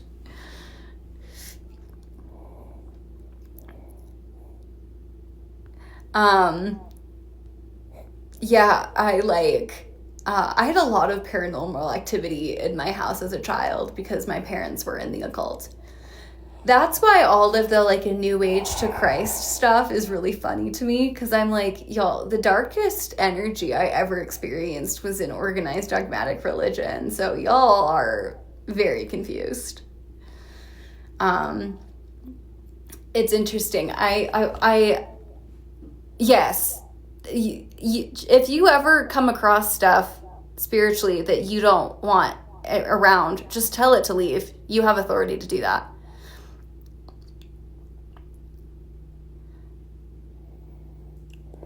I think people go from New Age to Christ because they desire structure. I agree with you. I also think, like, from a more spiritual perspective, they open themselves up without protection or like necessary prerequisites, and they do get caught in stuff that scares them and they get scared.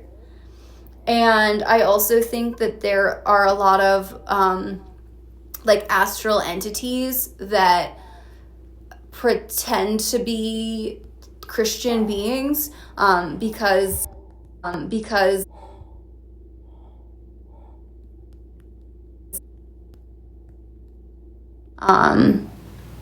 girl, I feel you.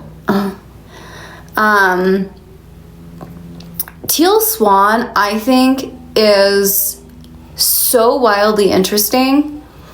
My boyfriend hadn't seen like any of the cult documentaries, and I was like really sick over the summer, so I was just like doing a lot of just like watching stuff, resting.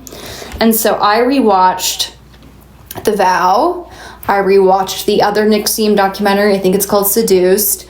I watched what is the name of it? The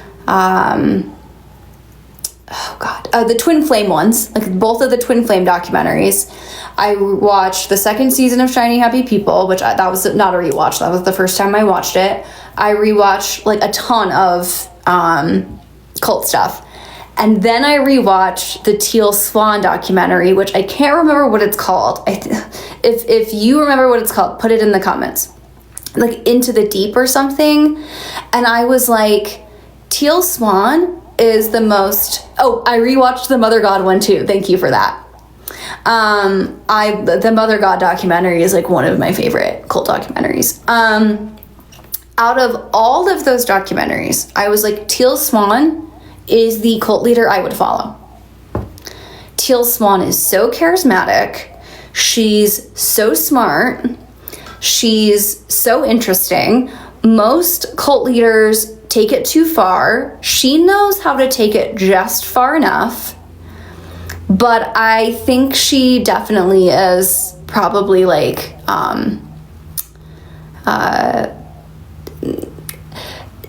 like, this isn't like me like spiritually or like channeling. This is just like me as somebody with like a lot of pattern recognition. Like, I think she probably has like a cluster B personality disorder, or is like antisocial personality disorder. Like, I think that she probably doesn't feel empathy. And I think she definitely knows how to manipulate people for her own purposes. But I think she's like the best cult leader of our times. Nobody's got cult leader game like Teal Swan. And I actually don't believe any of her trauma. I think all of her trauma is made up. And look into her therapist. I think that her therapist implanted memories into her. All of the satanic panic stuff is like a very interesting rabbit hole. So, yeah, I would love to meet Teal Swan and have a conversation with Teal Swan, though. Oh, her birth chart's crazy. Like, let's look it up, actually. I might have it in my, yes, I do. I do have it. I do have Teal Swan's birth chart. In fact, my friends and I used to play a game where they would show me birth charts and then show my other friend who is an astrologer or Vedic astrologer birth charts, and then we would guess, like, or we would just kind of start talking about what we saw in the birth chart, right? So like someone would like show me like Sylvia Plath's birth chart, but I wouldn't know it was Sylvia Plath's birth chart. So then I would just cold read the birth chart, and then it'd be like a game to see how like good we could do, right? I think Teal Swan, when they gave me Teal Swan's birth chart, I was like, is this Teal Swan's birth chart? Yeah. Sun, Venus, Mercury in the 12th house, North Node in the 11th. Yep. Aquarius moon. Yeah. I love Sylvia Plath too. Teal Swan's birth chart is very, very interesting. Very, very interesting.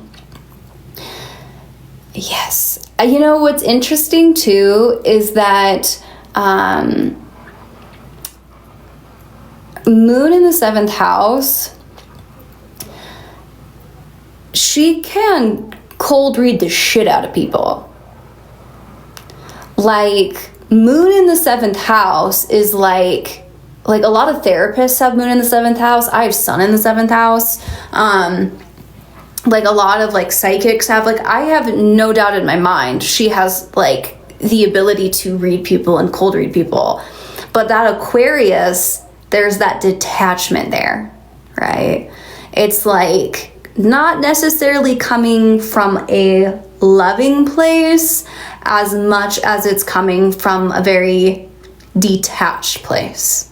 Like a unhealthy Aquarius moon can be very detached. I use Placidus. I prefer Placidus. I think that whole sign is best for like predictive astrology if you want to do like horoscopes, because you can just say everyone with a Libra rising, etc. You don't need to necessarily watch out for Aquarius moons, because every placement can show up consciously or unconsciously. It can show up in light and shadow, right?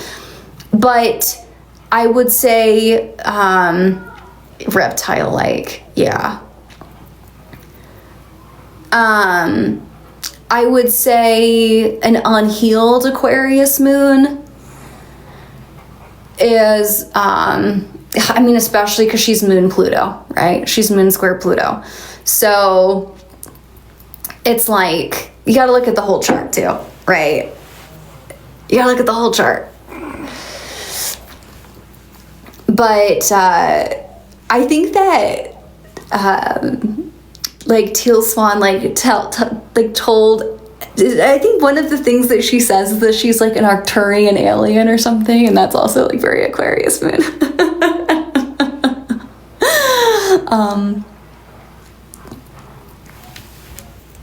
Oh, thank you. I'm so glad that you love the Patreon. Sometimes I wonder, I'm like, you know, I feel like some of my content is it's like, I think it's for people that are on a kind of more of a narrow path. So I'm glad that it resonates. It's like, it's not going to reach the widest amount of people, but for the people it resonates with, I hope it really resonates. Then, you know, what do I discuss on Patreon? So it's a mix of like collective readings and astrology readings, and then content that is like accessible at any time. So I talk about spirituality, I talk about witchcraft, I talk about you know, different elements of spiritual work and spiritual life. So like the last thing I posted was like about how to navigate like a death portal, or when you're going through like a spiritual death. And then the post before that was a reading for October. So it's like a mix of like astrology forecasts and collective readings, and then more like tutorials on spiritual work and like talks on spirituality and stuff. Why did I choose the name Magdalene Priestess? Well, because I feel like that's indicative of the type of spirituality that I practice. We haven't really been talking about the Magdalene path really as much on this live, but all the lives kind of end up being what they need to be. And this is definitely the discussions that I needed to be having. I've been feeling really down lately, and this has been a fun talk. I think it's just a lot of heaviness in the collective, and these eclipses really took me out. I will say I did 2 music festivals in September, and I would have not booked those festivals if I had looked at the transits. And I don't know why I don't look at the transits before I plan things. Like, I don't know why I do that. Social media is not my full-time job. Being a tarot reader and astrologer is my full-time job. I don't really make much money from social media. I make like 98% of my money from tarot reading and astrology reading and doing some astrology counseling for some groups, and then social media lately is like zero money. A year ago it was like paying for a bill or two. Now it's literally just for the love of the game. But I'm glad, because social media is so fickle, right? Like this app might be gone tomorrow. So I'm glad I have something else to fall back on. And I started as a shop reader, and I know I can always go back and be a shop reader. So I always have that to fall back on. And shop reading is a whole other ballgame. But, you know, and that's the thing. Whoever asked me about moving back to New Orleans, I dream about moving to New Orleans and just being a shop reader. And there's fun spirits in New Orleans. Like, I like hanging out with the spirits of New Orleans. They're not for everybody, but I ain't scared of them. I like them. Oh, thank you. I really appreciate that. The energy of New Orleans, I think, is less dark than the energy in Denver. But it's old. I think that New Orleans gets... I think the correlation with New Orleans and bad energy is a demonization of voodoo and hoodoo and Santeria.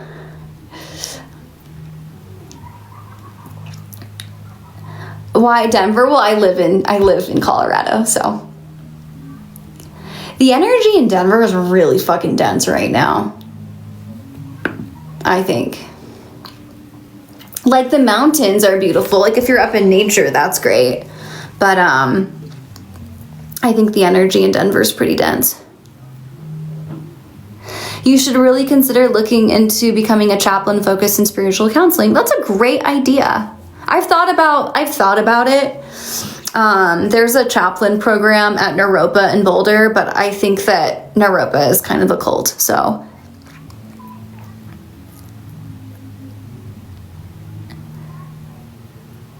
Like a minister. A chaplain is like a minister. Are you German or Irish? I've got some German in me. I'm like trying to remember. I did 23andMe or Ancestry. I think I did Ancestry.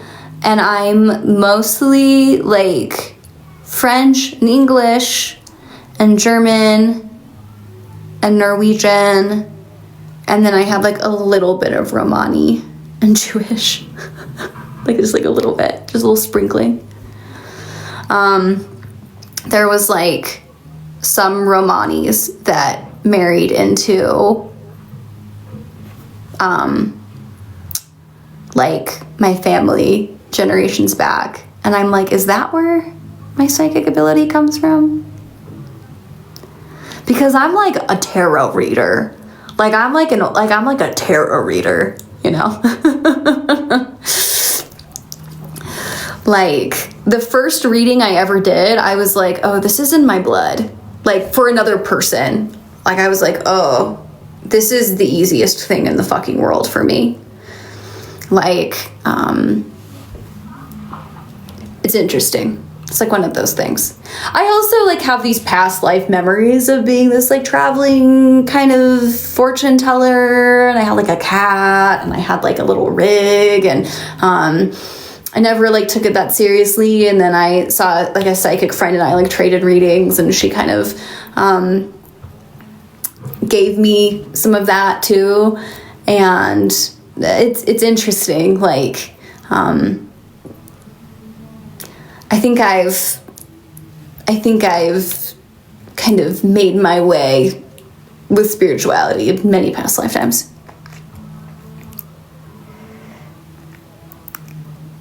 I'm feeling drawn to Isis, but I've never done anything outside of Christianity. Any advice? Oh, I love working with Isis. Get the Isis Oracle by Alana Fairchild. Did you do any professional studying, or did you educate yourself through books? I've done both. I do past life readings. They're not currently available because they drain me and my health hasn't been great. But they'll probably be available at some point. And like my clients I see kind of all the time. We'll get into past life work, but my like true past life reading, we look at your natal chart and we look at the past life stuff in the natal chart, and then we look at the tarot cards and we pull about 2 past lives in, and then we kind of tie it into what's currently happening in your life. So they're really powerful, but I'm taking a break from them right now. No, I did not. I'm gonna add that to my list though. That sounds really interesting. Yeah, to me, Mary Magdalene and Isis are very connected. So I started working with Isis through my work with Mary Magdalene. Which statue is behind me with the white and blue? Oh, this is Mother Mary.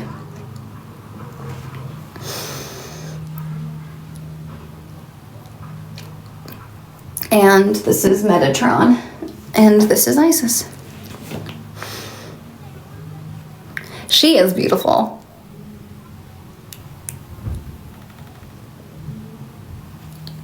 I have never been to Egypt, but that's on my list. I just need unlimited money. See, I need to learn something from like the grifty spiritual people.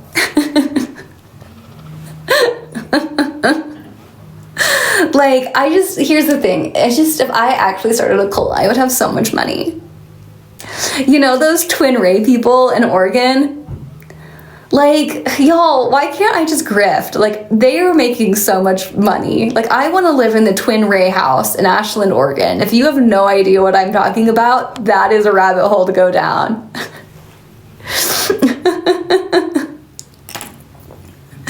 Like, y'all, I wish I had it in me to scam some people, because I would have so much money to go on all these trips.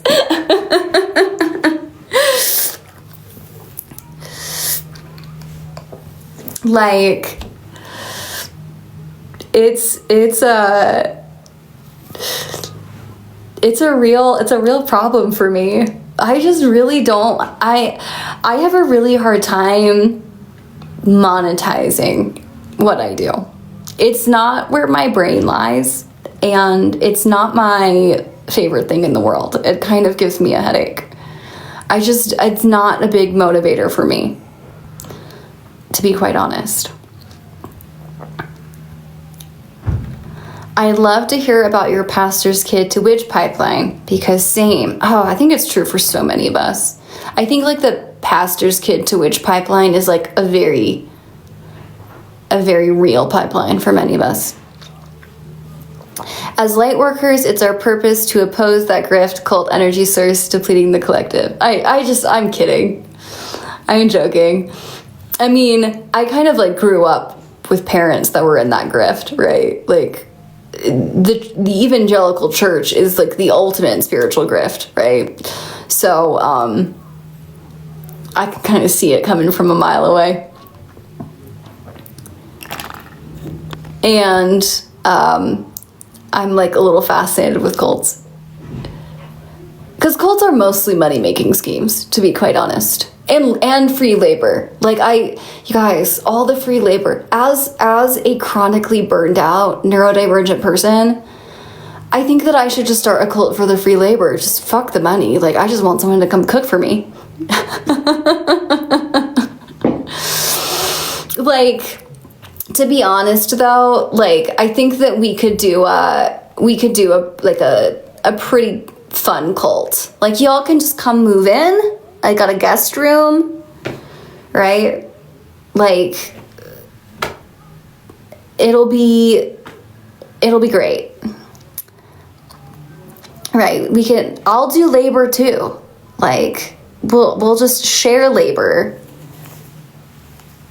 And I personally would not mind that.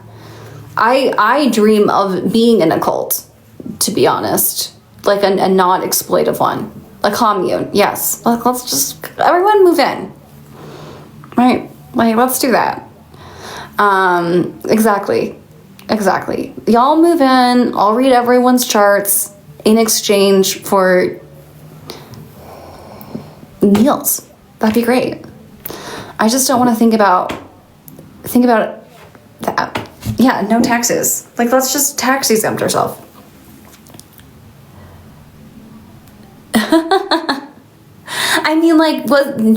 Jesus technically was a cult leader. Like, they were all running around in a group. He was getting his ministry funded. So, it was good enough for Jesus. Who am I to judge?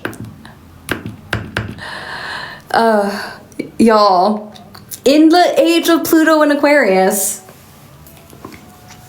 No, I truly think though that like we would all be so much better off if we moved into community living as humans were intended. Like, I'm joking, but low-key, I would love to have a giant home that I could invite people into to stay at. Like an ashram. Like, I would love, like a temple.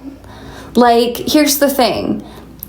If I had unlimited money, you would all be living with me, because this would just be a big temple. Right? Someone asked me my thoughts on ayahuasca, and I did not forget that. Yes, I do think we are supposed to be in a matriarchy. I do think we are supposed to be in a matriarchy. And I think men would be much happier in a matriarchy. I don't think men want the patriarchy. I think that men would thrive in a matriarchy, to be quite honest. They would like that. No, they would. They would do better. They would. They need it. They really do. Everyone would be happier. So here's my thing with ayahuasca. Ayahuasca is a tool. It's a tool that is definitely being misused a lot in the spiritual community. I don't think it's being integrated as much as it needs to be. I know so many people that have done 100 ayahuasca ceremonies, and it's made them worse. I think that too much ayahuasca without integration breeds spiritual narcissists and gets people really ungrounded. I've done ayahuasca 6 times. The last time I sat, the space was so poorly held, I had a really bad time. And every time I've done it has been with a shaman, an indigenous shaman. So, like, I've done it the right way. Just because someone is a shaman or someone is from a tribe does not mean that the space is going to be held well. Okay? Like I've sat with Hunikuan, I've sat with Shipibo, I've sat with the Shuar. Okay? So, even in those settings, you're not guaranteed a cleanly held space. I would never sit in a ceremony held by a man again.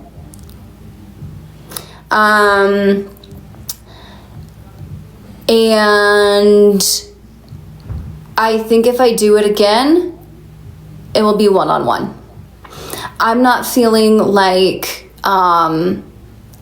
called to do it anytime soon.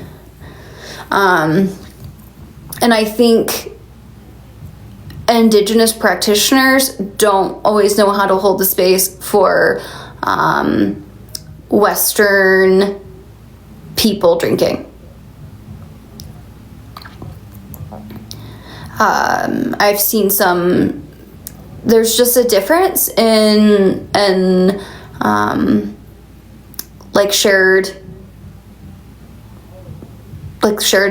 collective consciousness. Yeah, there's a lot of assaulting of women that happens. I think that this sense of if someone is like an indigenous shaman, they have my best interest or they're holding the space correctly, I think that's kind of like white tokenization. And I've had really bad experiences with circles that were like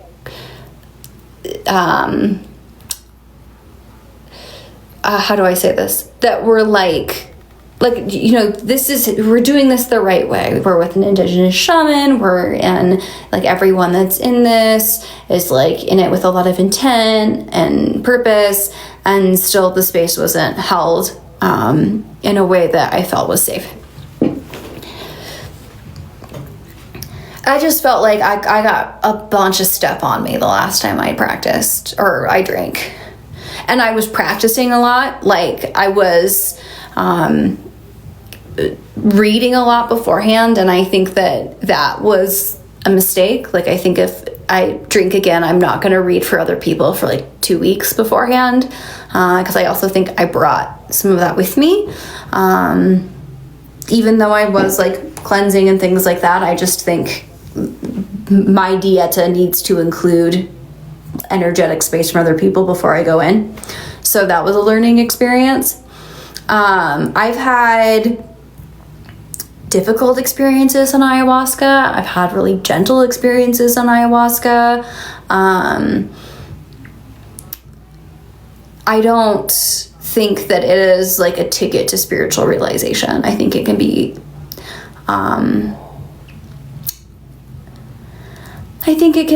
just like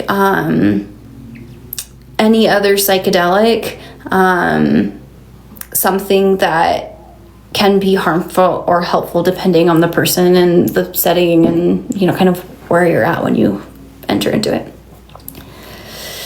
So it's like just ask a lot of questions before sitting. Ask a lot of questions before sitting with whoever you sit with, right? And if something feels off, don't be afraid to back out. There's always another opportunity, and the right opportunity will present itself for you when you're ready for it. Like, I think it can be a really beautiful experience. I'm not dogging it. I just see it sometimes being like, how do I say this? I see it being presented as like this, like, really positive thing.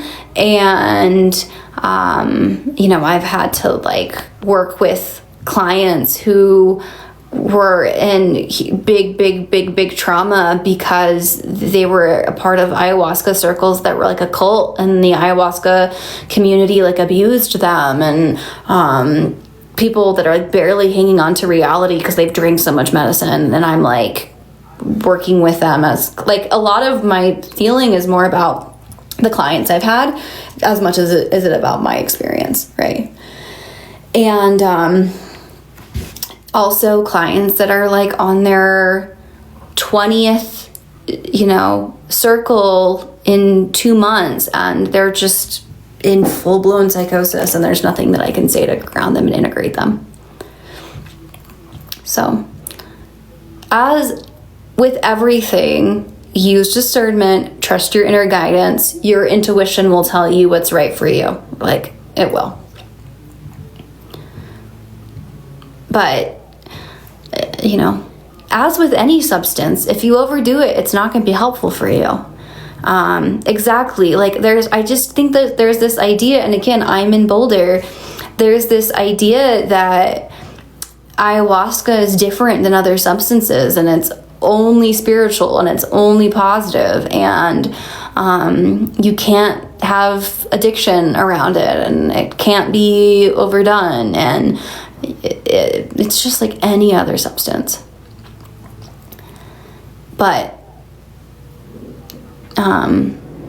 you know, I think different in the sense that you're probably gonna puke and shit your pants a little more than if you're drinking another substance. But I haven't done like 5-MeO. I haven't done what's the pokey? Why am I forgetting the name of it? You know what I'm talking about. The pokey. You get things burned in you and then you do it. Combo. Thank you. I haven't done combo. Combo scares me. Ayahuasca doesn't scare me. Combo. Because it just, I've watched people do it, and it looks so intense, and it looks hard. Combo does not look fun to me. And the purpose of it isn't for it to be fun, so, but, yeah, so you have to kind of, to have the combo. I haven't done Ibogaine either. That I'm interested in. So combo, I'm talking a little bit outside of my scope of practice. I mean, I'm 100% talking out of my scope of practice. But combo is not as psychedelic. It's a much shorter journey. And combo, my kind of understanding of it, and someone correct me if I'm wrong, is that it's more of like a nervous system reset. But it's a lot of the purging effects of ayahuasca. My understanding is that even more so. But it's like more of like a physical reset. So you get really sick when you do combo. And like, I know that there's people that have like cured their autoimmune issues with it, and again, it's like, I know people that have done a lot of combo that I think are like really kind of like narcissistic, like spiritually immature people. So it's like with all of this medicine, it's like a tool. You're not like guaranteed enlightenment. Yeah, I've done ayahuasca. And that's the only form of like DMT that I've done, per the other person asking. And all of my ayahuasca journeys have been wildly different. The first time, 3 times I drank, I didn't even have any visuals or anything. So, yeah, and that is my issue with a lot of the traditional ceremonies, is that they are very masculine in nature, right? And so, like when I sat with the Shuar, it was very much like a you're on your own type deal with the ayahuasca.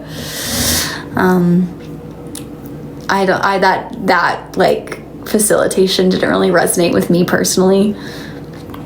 Do I think it's worth it? Only if you're feeling called. Only if you're feeling called.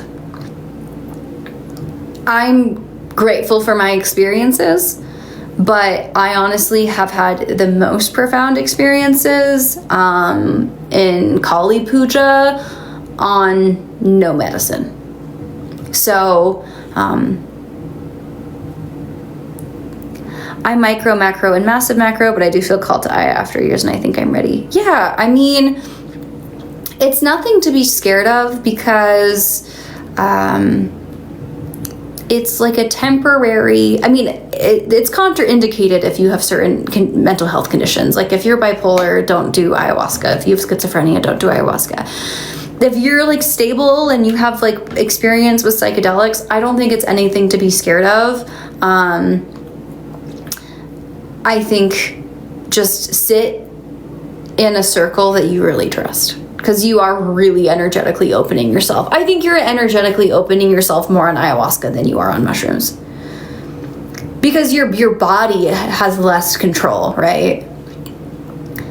Like, I had no control over my body and my bodily functions last time I did ayahuasca. So you just want to be in a place you feel really safe to be that vulnerable. But not for everybody, and you don't need to do psychedelics to, be on your spiritual journey or make progress with a spiritual journey. I think that's really important. It's not everyone's path, it's not everyone's journey. And in some sense, I think it is a shortcut. Like, I definitely appreciate the paradigm shifts that psychedelics have given me.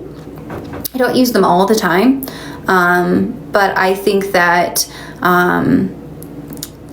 I've had profound experiences on them that I think have been positive and affirming, but I think that they need to be handled with a lot of intention and maturity. And I definitely see a lot of addictive tendencies with them in Boulder, like a lot of people that do hape like all day, every day. There can be a lot of abuse of that medicine, trauma that comes from using that medicine in the wrong space. So I'm like I'm like being your mom right now. I'm being your mom. You were scared and nothing happened. The first time I did ayahuasca, nothing happened. And I think it's because I had been on like psychiatric medication, like I think like an SSRI prior, and so I think that I just wasn't I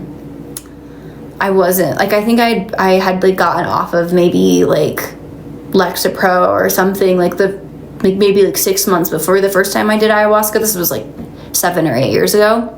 And so I think that I wasn't like my brain hadn't adjusted enough to be able to metabolize the medicine, because then after I'd been off of a psychiatric medication for years and I took ayahuasca, I like had more of the traditional experience, but it's different every single time. different every single time, because I did one ayahuasca journey where I was like, oh, I'm a pro at this, like this is great, like I can drink so much ayahuasca, and then the time I sat after that was like it was the first time I'd ever been like, this is too much psychedelics for me, like this is too much, like it was so intense. I couldn't even regulate enough to be in it. Like, it was like, I feel really comfortable in an altered state of consciousness. And that was the first time that I, was like, felt very uncomfortable in an altered state of consciousness. I was like, turn this down. Do psychiatric medications do harm? Not if you need them. Not if you need them. They can be life-saving medications if you need them. But if you're on the wrong one, they can, right? So it depends. I think there's way too much demonizing of psychiatric medication in the spiritual community by people that are doing hape for breakfast and hitting their DMT pen like it's nicotine. Like, it's just dogma, and you can shift your paradigm at any time, right? Like, the last person that gave me a big lecture about how bad psychiatric medication was hitting DMT on their box mod. So,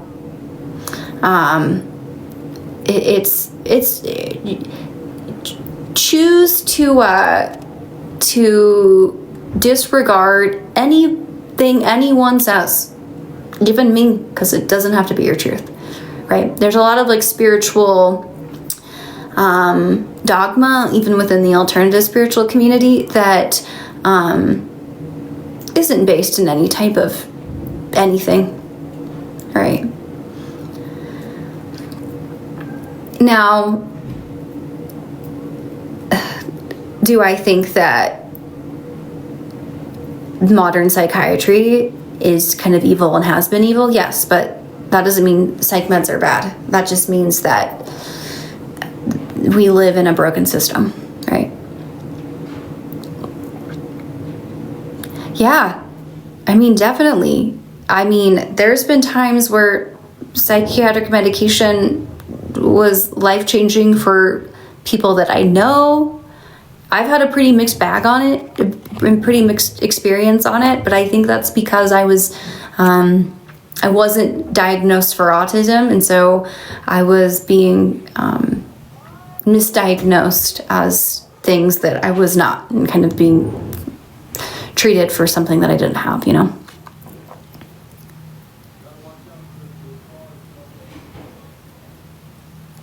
I have seen extraterrestrials in ayahuasca, I guess. I was talking about that earlier on this live. We were talking about like star seeds and stuff. It was like these light beings came in, and I felt like they were aliens, but they could have just been like interdimensional beings. And do you know what my favorite plant medicine experience was? Was actually mescaline. What is it? Peyote. I loved peyote.